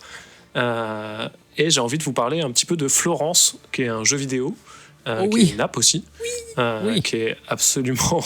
l'électro-rut est quand même déclenché. Déclenché immédiatement. Qui est un tout petit jeu vraiment pas cher du coup, qui a été développé par un studio australien qui s'appelle Mountains, et ça a été publié par Annapurna Interactive, toujours aussi dur et compliqué à dire pour moi, mais un éditeur que j'aime vraiment bien. Un jeu qui a été qui a été lead développé par quelqu'un qui s'appelle Ken Wong, et qui est parti d'un postulat qui était j'ai kiffé Monument de Valley, j'aime bien ce genre de jeu où on arrive à raconter des belles histoires et où la violence est absolument absente. Je veux faire un jeu dans ce kiff-là, dans ce délire, de me dire je raconte une belle histoire et il n'y a pas de violence. C'était un peu son point de départ. Et pourquoi est-ce que j'en parle aujourd'hui ? Parce que c'est un peu triché, hein, on est dans Comics Outcast, on n'est pas dans Petit app pas cher à Outcast. Même s'il faudrait l'inventer. Allez, on est parti. C'est parce qu'on est vraiment à mi-chemin entre un jeu vidéo et une bande dessinée. Il y a vraiment ce côté petite expérience petite par la taille, hein. J'y reviens après, mais ça m'a extrêmement plu. Mais petite par la durée, puisque c'est un jeu qu'on finit à peu près en 45 minutes, 1 heure, je pense. De mémoire, ça commence à faire un petit bout de temps que je l'ai fait. Et on n'est pas loin d'être en train de lire une BD, on emprunte en partie les codes. On est vraiment à mi-chemin entre un jeu vidéo et une lecture, où on va suivre le personnage qui donne le nom à l'application, Florence, au jeu, qui est une jeune femme de 25 ans qui globalement vit sa vie, qui est un peu routinière. Il se passe des trucs, je vous raconte rien parce que si je vous spoil les 5 premières minutes d'un jeu de 45 minutes, ça serait un peu dommage. Mais globalement, on est plutôt sur ces questionnements de c'est quoi avoir 25 ans, c'est quoi l'existence, et plutôt sur la beauté du quotidien. Et vraiment, que ça soit... sur sa direction artistique, je trouve ça très très joli, la musique est assez parfaite, et aussi sur son game design, ses mécaniques de jeu sont aussi très très bien agencées, assez simples, assez élégantes. Vraiment, c'est quand j'ai regardé, donc là je vois, Hélène, tu mets que c'est 2,99€ sur le Google Play. Je crois que quand je suis allé voir aujourd'hui, ça a l'air d'être en promo sur iOS pour les patronautes qui nous écoutent en direct et qui ont un iPhone. Je crois que c'est 99 centimes, ce qui est quand même absolument rien du tout. Mais même si c'était 5 balles, ça vaut le coup de les acheter parce que c'est une très belle expérience. 99 centimes, effectivement. 1000% d'accord avec cette personne. Je vous ai pas écouté parce que j'étais en train de télécharger à ce moment-là. En fait. J'ai quand même un tout petit peu envie de spoiler un truc. Hein. Tu peux. Hein. Non, mais j'ai envie de dire que c'est une très très belle histoire d'amour et de rupture, comme il y en a assez peu finalement. Et c'est pour moi un petit bijou de narration, effectivement. Alors certains pourront dire que le gameplay n'est pas au rendez-vous, je sais pas quoi, je me battrai férocement. Mais c'est vraiment une très très belle histoire. Il y a des gods dedans ou pas, du coup ? Assez peu de gods pour le coup, donc voilà. Mais ça coûte juste 70 fois moins cher que l'autre truc où il y a des gods, donc voilà. Hélène ? Oui. Vas-y, balance. Moi, je fais une recommandation pour des gens qui ont beaucoup d'argent. Énormément d'argent. Donc quand on a trop d'argent, qu'est-ce qu'on fait ? Énormément d'argent. Achetez-vous PlayStation 5. Ah, c'est sûr. Et achetez-vous Miles Morales. Quelle idée, pourquoi vous ne l'avez pas déjà fait ? Non, on va en parler un petit peu après. Mais pour les gens qui ont déjà eu une PS5, qui ont craqué. Depuis longtemps déjà. Dès le premier jour, tu vois, qu'ils l'avaient Day One, ça vaut le coup, vraiment, de faire le Miles Morales. Il y a l'Ultimate Edition qui est sortie, dans laquelle il y a en plus le Spider-Man qui était sorti il y a 4 ans, 5 ans, je ne sais plus sa date maintenant. Non, 3 ans. 3 ans ? Que 3 ans ? Je crois. Ok, on va dire 3 ans. Ouais, y a la version remastered du coup qui est dispo avec le Miles Morales, et ça fait un bon truc, et mais quel plaisir de se balader dans New York de building en building, et ouais, ça fait un gros achat si tu dois prendre la PS5 avec. Sans la PS5, c'est quand même 80€. Donc ça fait un gros cadeau, mais ça vaut le coup. C'est juste incroyable à faire, et moi même si j'ai fini les jeux, je reprends plaisir à le lancer juste pour me balader. Genre juste être Spider-Man, quoi. On en parle un tout petit peu plus en hors les bulles. Alors du coup, je fais tourner la parole. Bien sûr. Le bâton de parole que je redonne à Zef, qui va nous redonner un 3e jeu, je crois. Ouais, effectivement. C'est un jeu qui... C'est marrant, quand je l'ai vu apparaître sur mon fil de jeux de sortie précommande, je me suis dit, oh les mecs, sérieux, vous êtes lourds avec vos jeux type Avenger, Infinity Wars. Et du coup, en regardant un peu plus le jeu et le type de jeu que c'est, je me suis dit, tiens, ça peut être cool. Et en vrai, il a l'air pas mal, mais j'ai pas encore testé. Et ça s'appelle L'Ascension de Thanos, qui est un jeu français de Andrew, enfin en français, pardon, Andrew de chez... Ah merde, l'auteur c'est Andrew Wolf, Oui. comme le loup, tu l'as ou pas? Illustrateur Rick Hutchinson, qui est édité chez Lucky Duck Games. C'est ceux qui avaient fait entre autres l'excellent Chronicle of Crimes, que je surconseille à tout le monde. Et en fait, c'est un jeu coopératif dans lequel en fait on va se battre contre Thanos, et le but étant, en fait, on a chacun notre lieu et super-héros, et en fait c'est un jeu de dés. En fait, on va lancer des dés, suivant les phases des dés on va pouvoir recruter des super-héros ou combattre les super-vilains qui sont en face, dans le but de contrer Thanos et le fait de pouvoir récupérer toutes les gemmes de son super gant de l'infini. Et voilà, donc c'est un jeu coop, ça c'est une première bonne chose. C'est un jeu coop qui a l'air assez complexe, ça c'est une deuxième très bonne chose. C'est du comics, donc je fit à ce qu'on est en train de raconter dans ce podcast, et ça c'est une troisième bonne chose. C'est un jeu qui me fait de l'œil et qui est aux alentours de 50 balles aussi, même si visuellement c'est pas très joli, et que la figurine de Thanos a l'air absolument dégueulasse, je suis désolé, mais elle a l'air absolument dégueulasse. Elle a un petit nez, ouais. Encore. Et qu'est-ce qu'ils ont avec les Thanos aptinés? C'est fou ça. Non, je suis même pas sûre qu'on voit son nez, non. Non, on voit pas son nez, mais franchement, la figurine, je sais pas si on peut. Je la vois mal là sur le truc que j'ai devant, et quand je regardais les règles cet après-midi, je voyais mal aussi, mais elle a l'air absolument, mais vraiment dégueulasse. Genre la figurine Mattel des années 70, quoi. Je confirme. Mais ouais. Non, effectivement, j'invite tous nos auditeurs à aller voir cette figurine qui. On se demande pourquoi. Qui sort d'un Kinder.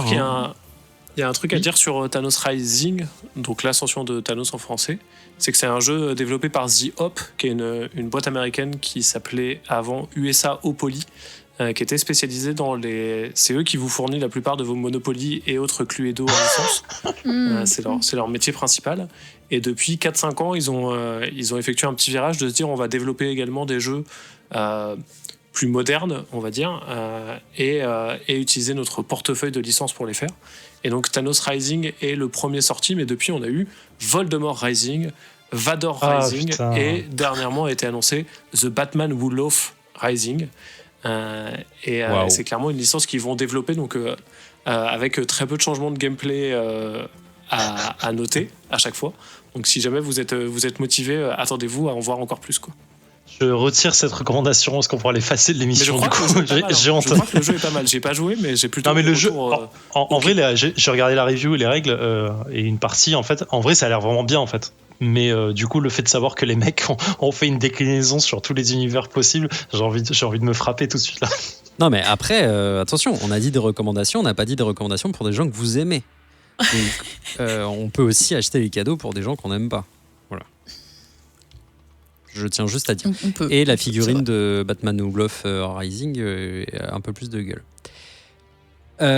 Théo, du coup, toi, ta dernière reco, ça serait quoi? Et pour qui? C'est une reco un peu bizarre, je savais pas trop comment la faire, mais c'est un truc que j'ai un peu découvert ces 3 dernières années et que j'apprécie beaucoup. C'est acheter des dessins.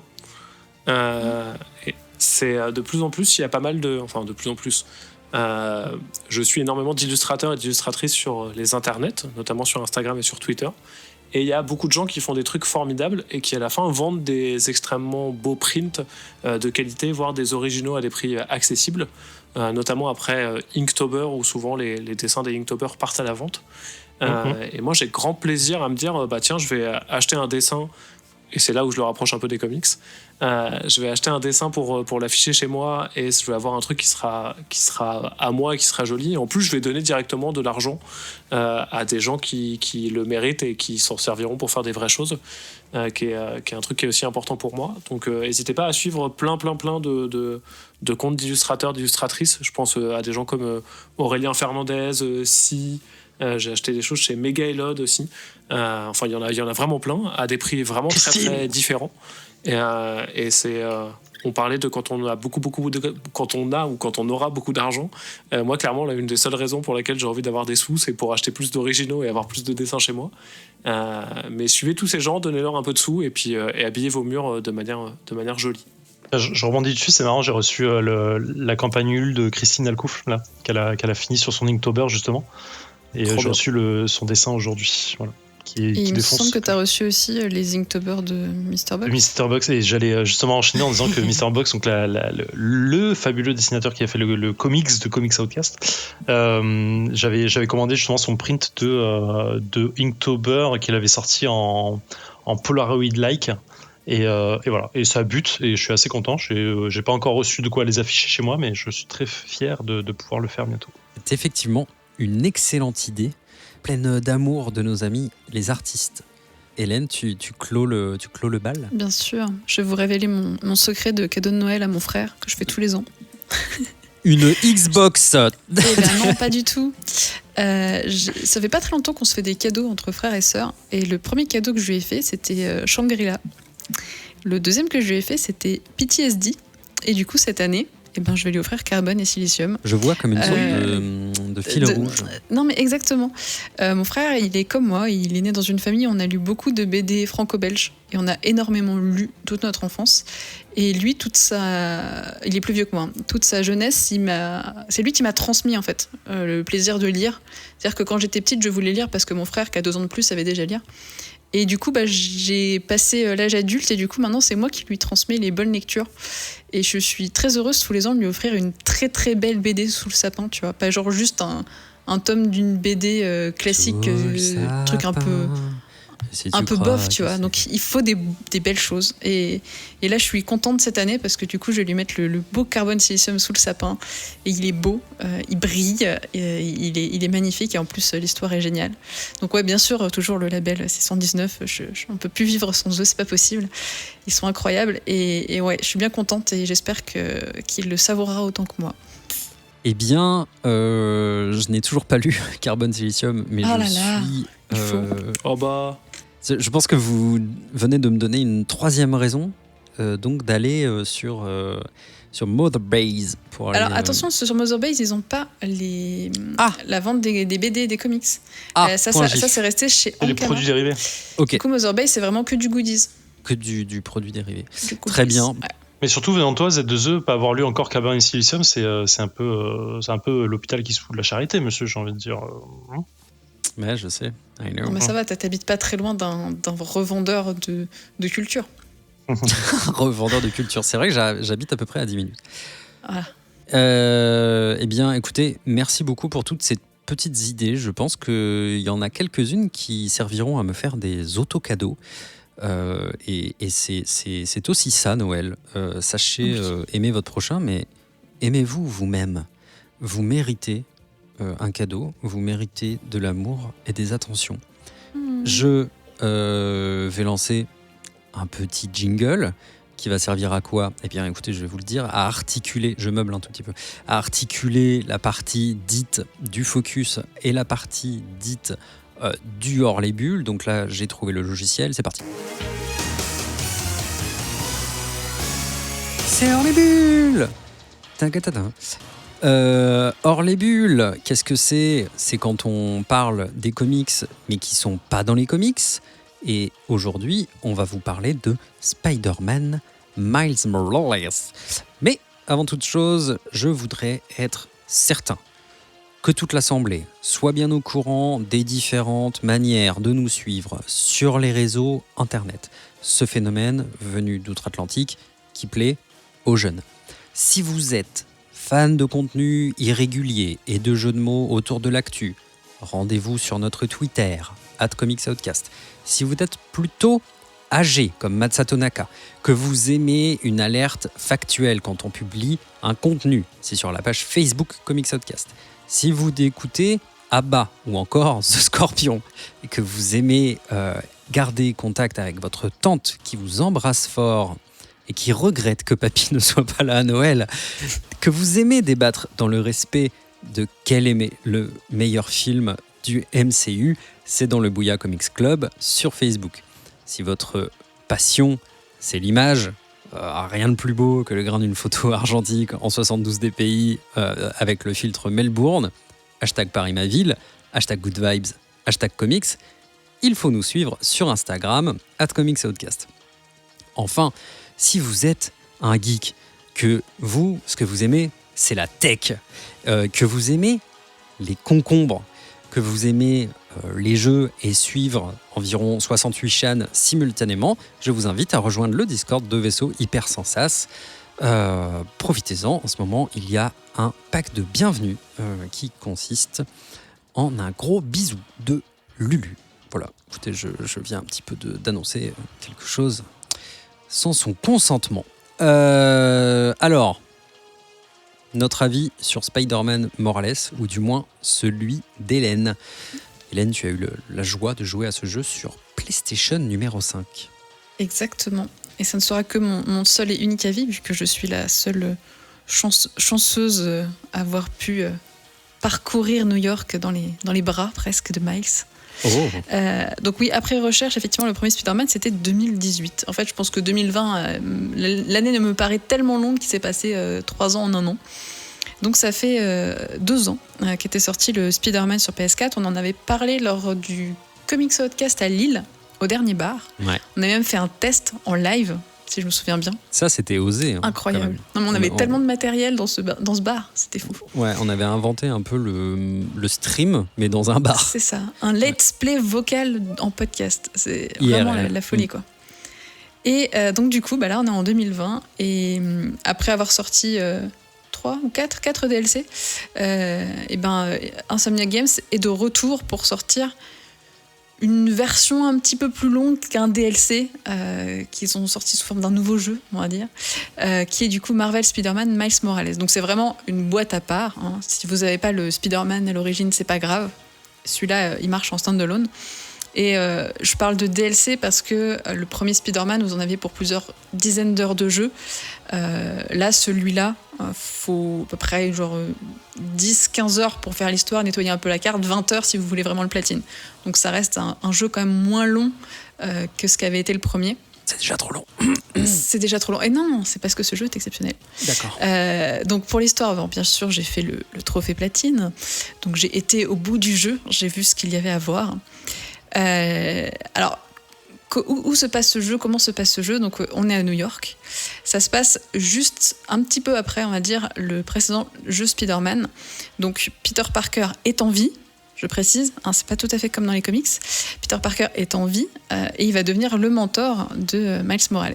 Miles Morales s'est fait piquer par une super araignée génétiquement modifiée qui lui file des pouvoirs plutôt électriques. Donc il reste un Spider-Man, mais différent de Peter Parker, qui lui tisse des toiles. On va dire que Miles, il fait une toile et puis il électrocute les gens, tu vois. Donc ça reste c'est mieux, en fait.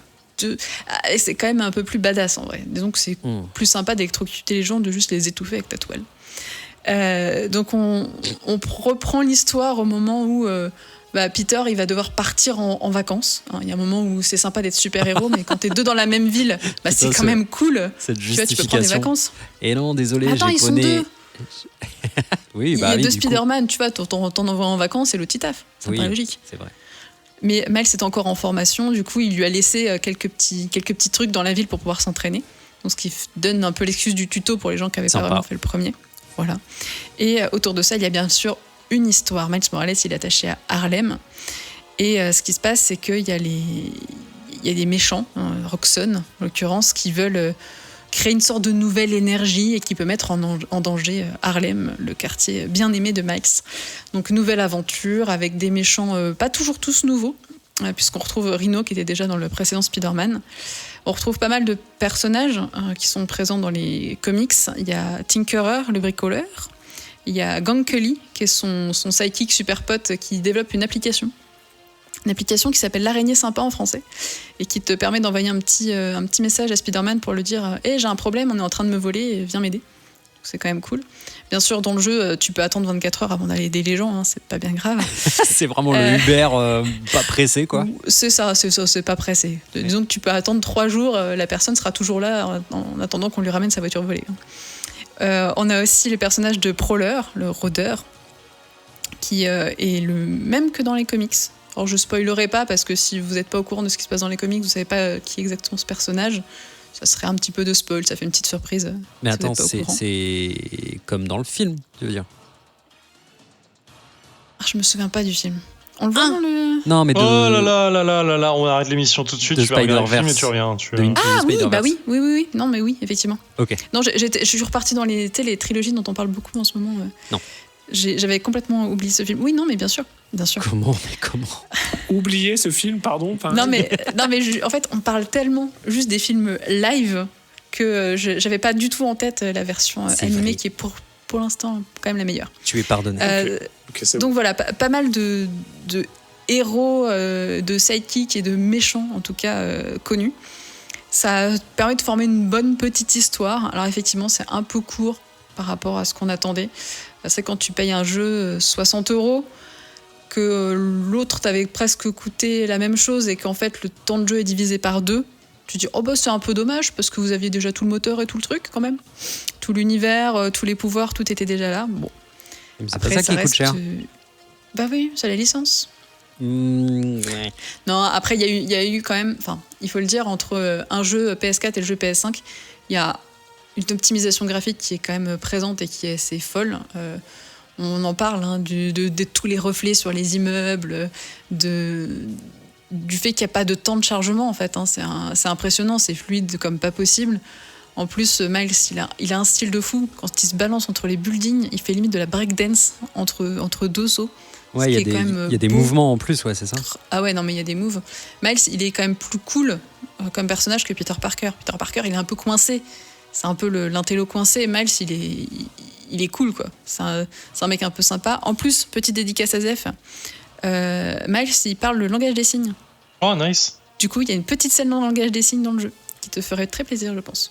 ASL. Voilà. Et ouais. Après, je sais pas, je pense que suivant les pays, c'est pas la même manière Bah de non. parler Ouais, le langage des signes. ouais, c'est l'ASL, c'est l'American Sign Language. Voilà. Et du coup, je suis pas sûre que qu'ils Il y aient a traduit des en il y a français. des termes Ça qui me paraît sont très à bizarre. peu près équivalents sur les trucs. Enfin, en différents trucs, mais tu peux arriver à te comprendre certains trucs, mais ça dépend des mots, quoi. Et petite précision aussi pour les gens qui ont fait le premier Spider-Man, peut y avoir un petit choc visuel parce qu'ils ont changé l'acteur qui joue Spider-Man. Du coup, ils ont refait un motion capture de son visage. Ça, c'est ils ont très changé entièrement étonnant, le visage ça. du personnage. Ça, c'est très Ouais, c'est un étonnant. peu étrange parce que après le nouveau visage est pas choquant parce qu'il ressemble un petit peu au Spider-Man des films. Hein. Donc ça passe, mais c'est très étrange d'avoir fait le changement en cours de jeu. Je comprends pas trop, mais bon, pourquoi pas. Donc voilà, jeu très cool. Expérience très cool, c'est beau, mais c'est un peu court, et ça c'est un peu dommage, parce que franchement on en reprendrait bien un petit peu. Et si vous êtes intéressé par Miles Morales et l'univers, il y a chez Panini Comics, t'as le Miles Morales Spider-Man, où en gros t'as les issues 1 à 10 du Ultimate Comics Spider-Man de Brian M. Bendis, et il est pas très cher, je crois qu'il doit être à 11 €, et dedans t'as un peu tout le résumé de qui est Miles Morales, comment il est arrivé là. Alors, c'est pas exactement la même histoire que dans le jeu. J'allais Hein. dire, dans le jeu, l'origin story est un peu différente. Oui, l'origin story est très différente parce que dans le comics, Miles Morales devient Spider-Man parce que Spider-Man est mort. Oui. Voilà, dans le jeu, on n'a pas tué Spider-Man, il est juste parti en vacances avec MJ. Ça Mais reste alors, une version un peu soft. c'est tu toujours vois. l'univers Parce 616. qu'il y a déjà du coup. une introduction de Miles Morales dans le 1. Enfin, dans le jeu normal. Exactement. Dans Et le jeu alors normal, tu le vois parce que Du coup, en ça, fait, c'est quelque chose qu'on rejoue? Enfin, comment ça se non, passe? tu ne le rejoues pas. En fait, ça se passe quelques temps après. Tu as un tout petit récap au début du jeu qui t'explique le décès du père de Miles Ouais. et comment est-ce que lui devient un speeder actif, quoi, un speeder Speeder power. compagnon. Ouais. Un speeder compagnon, ça c'est pas mal ça. Donc oui, tu as un petit récap quand même. Mais je pense que sans ça, ça ne t'empêche pas de jouer. Après, c'est dommage, je trouve, de ne pas avoir fait le précédent Spider-Man parce qu'il est très cool. Mais ouais. Et par contre, en revenant à l'ancien Spider-Man, tu vois qu'il y a eu un effort qui a été fait aussi sur Miles Morales, c'est qu'il est plus facilement maniable. Tu attraperas plus facilement les techniques, c'est plus simple à faire, je trouve. Ah, je trouvais tous pas les ça gros combats, particulièrement dur, mais. En ok. tout cas, j'ai trouvé tous les placements et la manière d'avoir utilisé les boutons, la manette, c'est quand même plus logique que ce qui avait été fait dans Ah, Spider-Man. c'est changé. Ils ont changé. Oui, il y a carrément quelques l'ergonomie, petits changements, ouais. Ok. Mais qui, je D'accord. trouve, sont plus adaptés.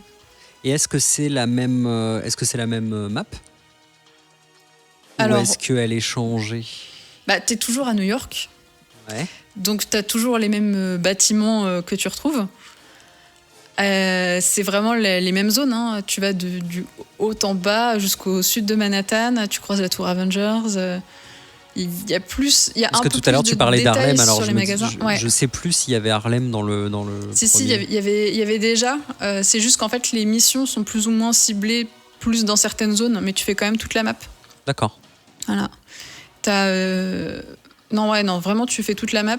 Alors, il y a des endroits où tu allais un peu plus dans Spider-Man, où là, tu vas moins, pardon. T'as quelques scènes en intérieur, du coup, qui sont pas dans les mêmes bâtiments, mais c'est toujours New York, de toute façon. Ça, tu peux pas... je pense que tu peux pas faire autrement, de toute façon. Ouais. Sinon, t'es plus dans Spider-Man. Mais il existe... donc toi, tu as joué sur PS5. Il est Mhm. disponible aussi sur PS4. Ok. T'as juste un downgrade de qualité de jeu, forcément. T'auras moins d'effets, t'auras moins de magnifiques lumières. Mais tout le reste, l'expérience est la même au niveau de l'histoire. Ok. Et il n'est pas possible d'acheter juste ça. Mais- Pour le coup, enfin, je veux dire, ça fonctionne pas comme un DLC. On ne Si, peut pas... en fait, si tu peux acheter juste le Miles Morales. Ah. Justement, c'est pas comme les DLC précédents où t'étais obligé d'avoir le jeu. Celui-là, il est vraiment genre standalone. Voilà. Oui, mais Mais du c'est coup... juste que c'est un peu dommage. Mais du coup, il coûte 60 balles. Ouais. Voilà. Ah Donc, oui, il coûte 60 balles. Et ouais, 80 si t'achètes avec le Spider-Man d'origine. Ok, j'ai Mais compris. du coup, si t'achètes à 80, t'as 2 jeux en fait, c'est ça? Ouais, si Bah, t'achètes du à 80, t'as les deux jeux. Du coup, c'est top si t'as pas joué au 1 déjà, quoi. C'est ça. Si t'as pas joué au 1, c'est top. Et puis ça te permet d'avoir la version remasterisée du Spider-Man, surtout si t'as la PS5 quand même. Ça vaut le coup. J'avoue, ça me donne envie. Après, Ouais. faut avoir un salon en mesure d'accueillir une PS5, quoi. Faut avoir, oui, mais puis Ouais, mieux faut avoir une habiter à télé Paris, 4K quoi. parce que sinon c'est un petit peu dommage aussi, tu vois. Si tu utilises qu'à moitié les performances de ta console, C'est vrai donc que il te faut une belle télé, mon un vidéo beau salon. Proj HD, je pense que c'est pas exactement léger. Ouais. le meilleur truc. Et aussi petit mot, le jeu est plus engagé que le précédent. C'est-à-dire t'as pas mal de tags dans Harlem et en l'occurrence t'en as sur Black Lives Matter. T'as aussi une tenue Black Lives Matter qui est noire et jaune, vraiment sur les couleurs du mouvement. Et il y a aussi un petit message à la fin du jeu. Alors c'est pas un vrai spoil, hein, mais pour notre très cher roi du Wakanda, il y a un petit mot à la fin pour Chadwick Boseman. Voilà. Intéressant. Donc ils ont quand même pensé à glisser des choses à l'intérieur. T'as une petite référence à Stan Lee aussi, parce qu'il y a une statue de Stan Lee qui est cachée dans la ville. Donc il y a quand même, ils ont gardé pas mal de choses, mais ouais, effectivement, il est plus engagé. Le fait qu'il y ait eu le Black Lives Matter est présent dans le jeu, et ça, je trouve ça très cool, parce que pour avoir un Spider-Man, comment dire, qui n'est pas Peter Parker, c'était intéressant quand même de le mettre en avant. Ouais, complètement. Zef, Théo, vous êtes client de ce genre de jeu, ça vous donne envie de jouer, ça vous laisse indifférent? Moi, je suis vraiment très très peu client parce que je ne possède pas de téléviseur et je ne possède pas de console de jeu depuis très très longtemps. J'ai plutôt joué sur PC et si j'ai acheté une Switch, c'est la dernière console de presque salon que j'ai acheté, mais j'y joue que en portable. Donc vraiment, je pense que ma dernière console hors Nintendo, c'est la PlayStation 2. Donc je suis un peu en retard sur tout ça. Mais j'avoue que dernièrement, ça m'a plutôt donné envie, entre autres parce que j'ai souscrit un abonnement au PlayStation Network pour jouer sur PC. Et donc, je suis en train de faire les exclus de PlayStation il y a fort longtemps. Donc, j'ai fait Bloodborne il n'y a pas longtemps. Et je suis en train de faire The Last of Us 1, parce que je suis le mec le plus en retard de la Terre. Et donc, j'avoue que je retrouve un peu ce plaisir. Et donc, clairement, le Spider-Man, quand je l'ai vu passer, m'avait donné envie parce que ça avait l'air d'être un open world comme il y en a plein qui me donnent pas trop envie dans l'absolu, mais avec un univers, un thème qui me donnait grave envie en fait. Donc j'avoue que je suis assez saucé. Il reste à avoir de la place, une télé et des sous pour acheter une PS5, mais à l'occasion, avec grand plaisir, je crois. Et toi, Zef? Moi, la PS5, c'est sur la liste, hein, clairement, je vais pas me le cacher. Je joue beaucoup à la console. J'aime bien tâter les boutons de ma manette de temps en temps. et jouer avec mon stick. Mais clairement, oui, dans la PS5. En vrai, j'aurais dû la précommander, je l'ai pas fait, mais voilà. J'ai pas la télé qui va avec, mais je m'en bats un peu les couilles en vrai parce que j'ai juste envie d'avoir la console et pas forcément. Je m'en fous de savoir si c'est un 60 FPS ou pas, j'ai juste envie de jouer à des jeux. Et du coup, j'avais loupé le Spider-Man sur PS4, je sais plus pourquoi à l'époque. Je pense que j'étais sur un autre jeu et que je voulais attendre.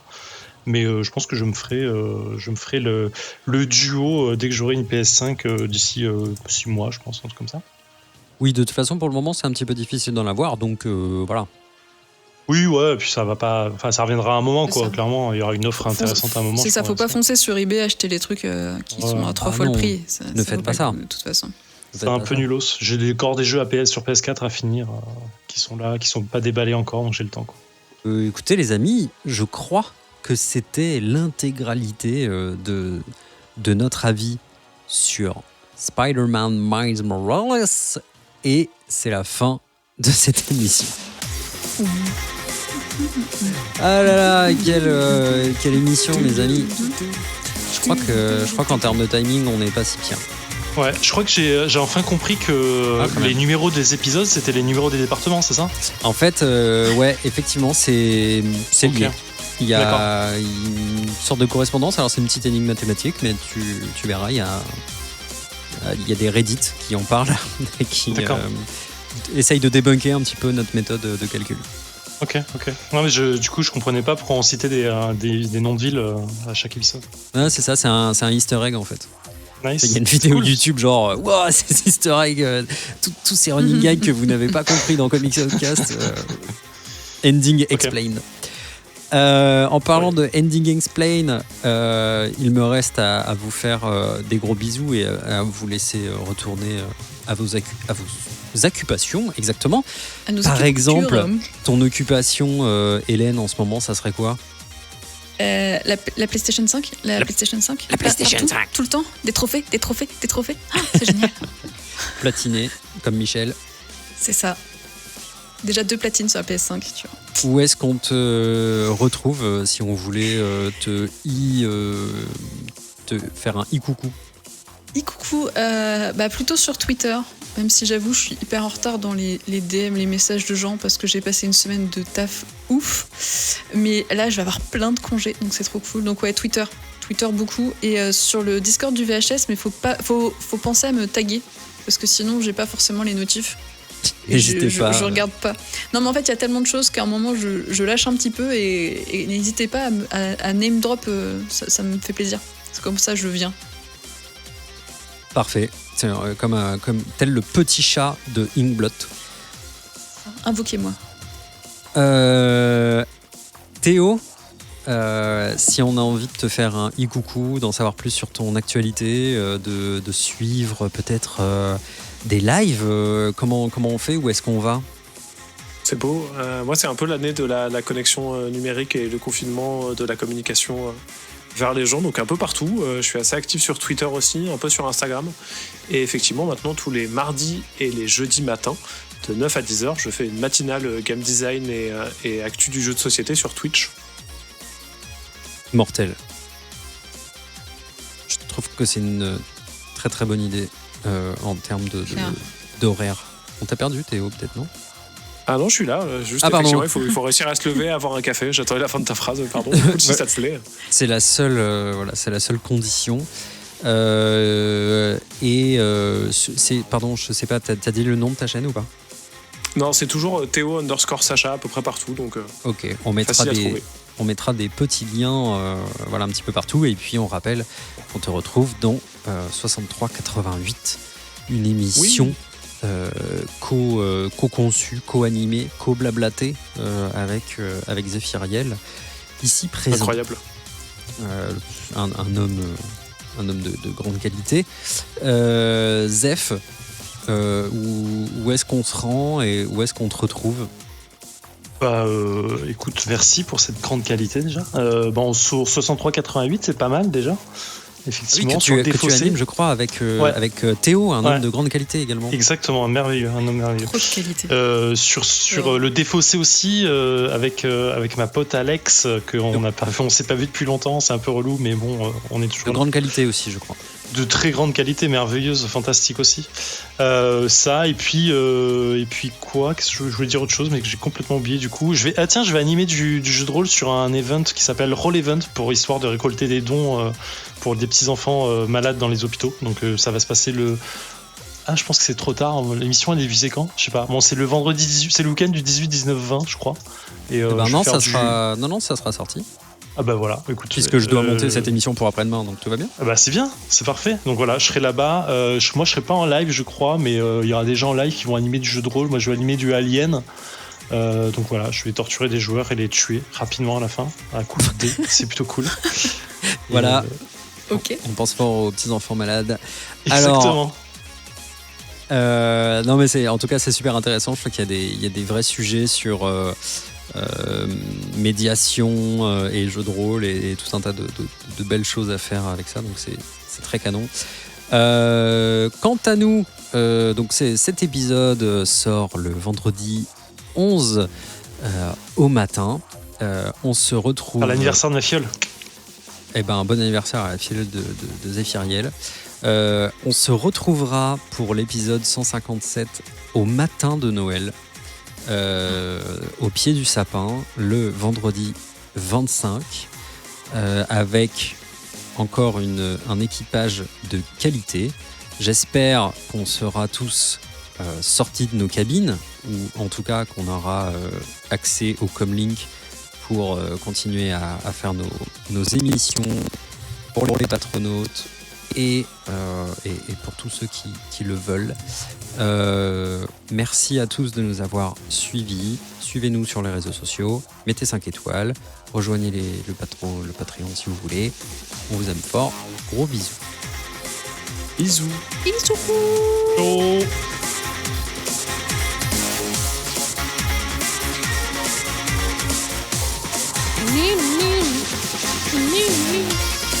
Alors c'est vrai ce qu'on dit, Mudray, tu seras dans le prochain Spider-Man 3. Bien sûr. J'ai passé le casting. Ouais. Putain, trop bien. C'est vraiment un casting de folie, quoi. Il va vraiment y avoir tout le monde, hein.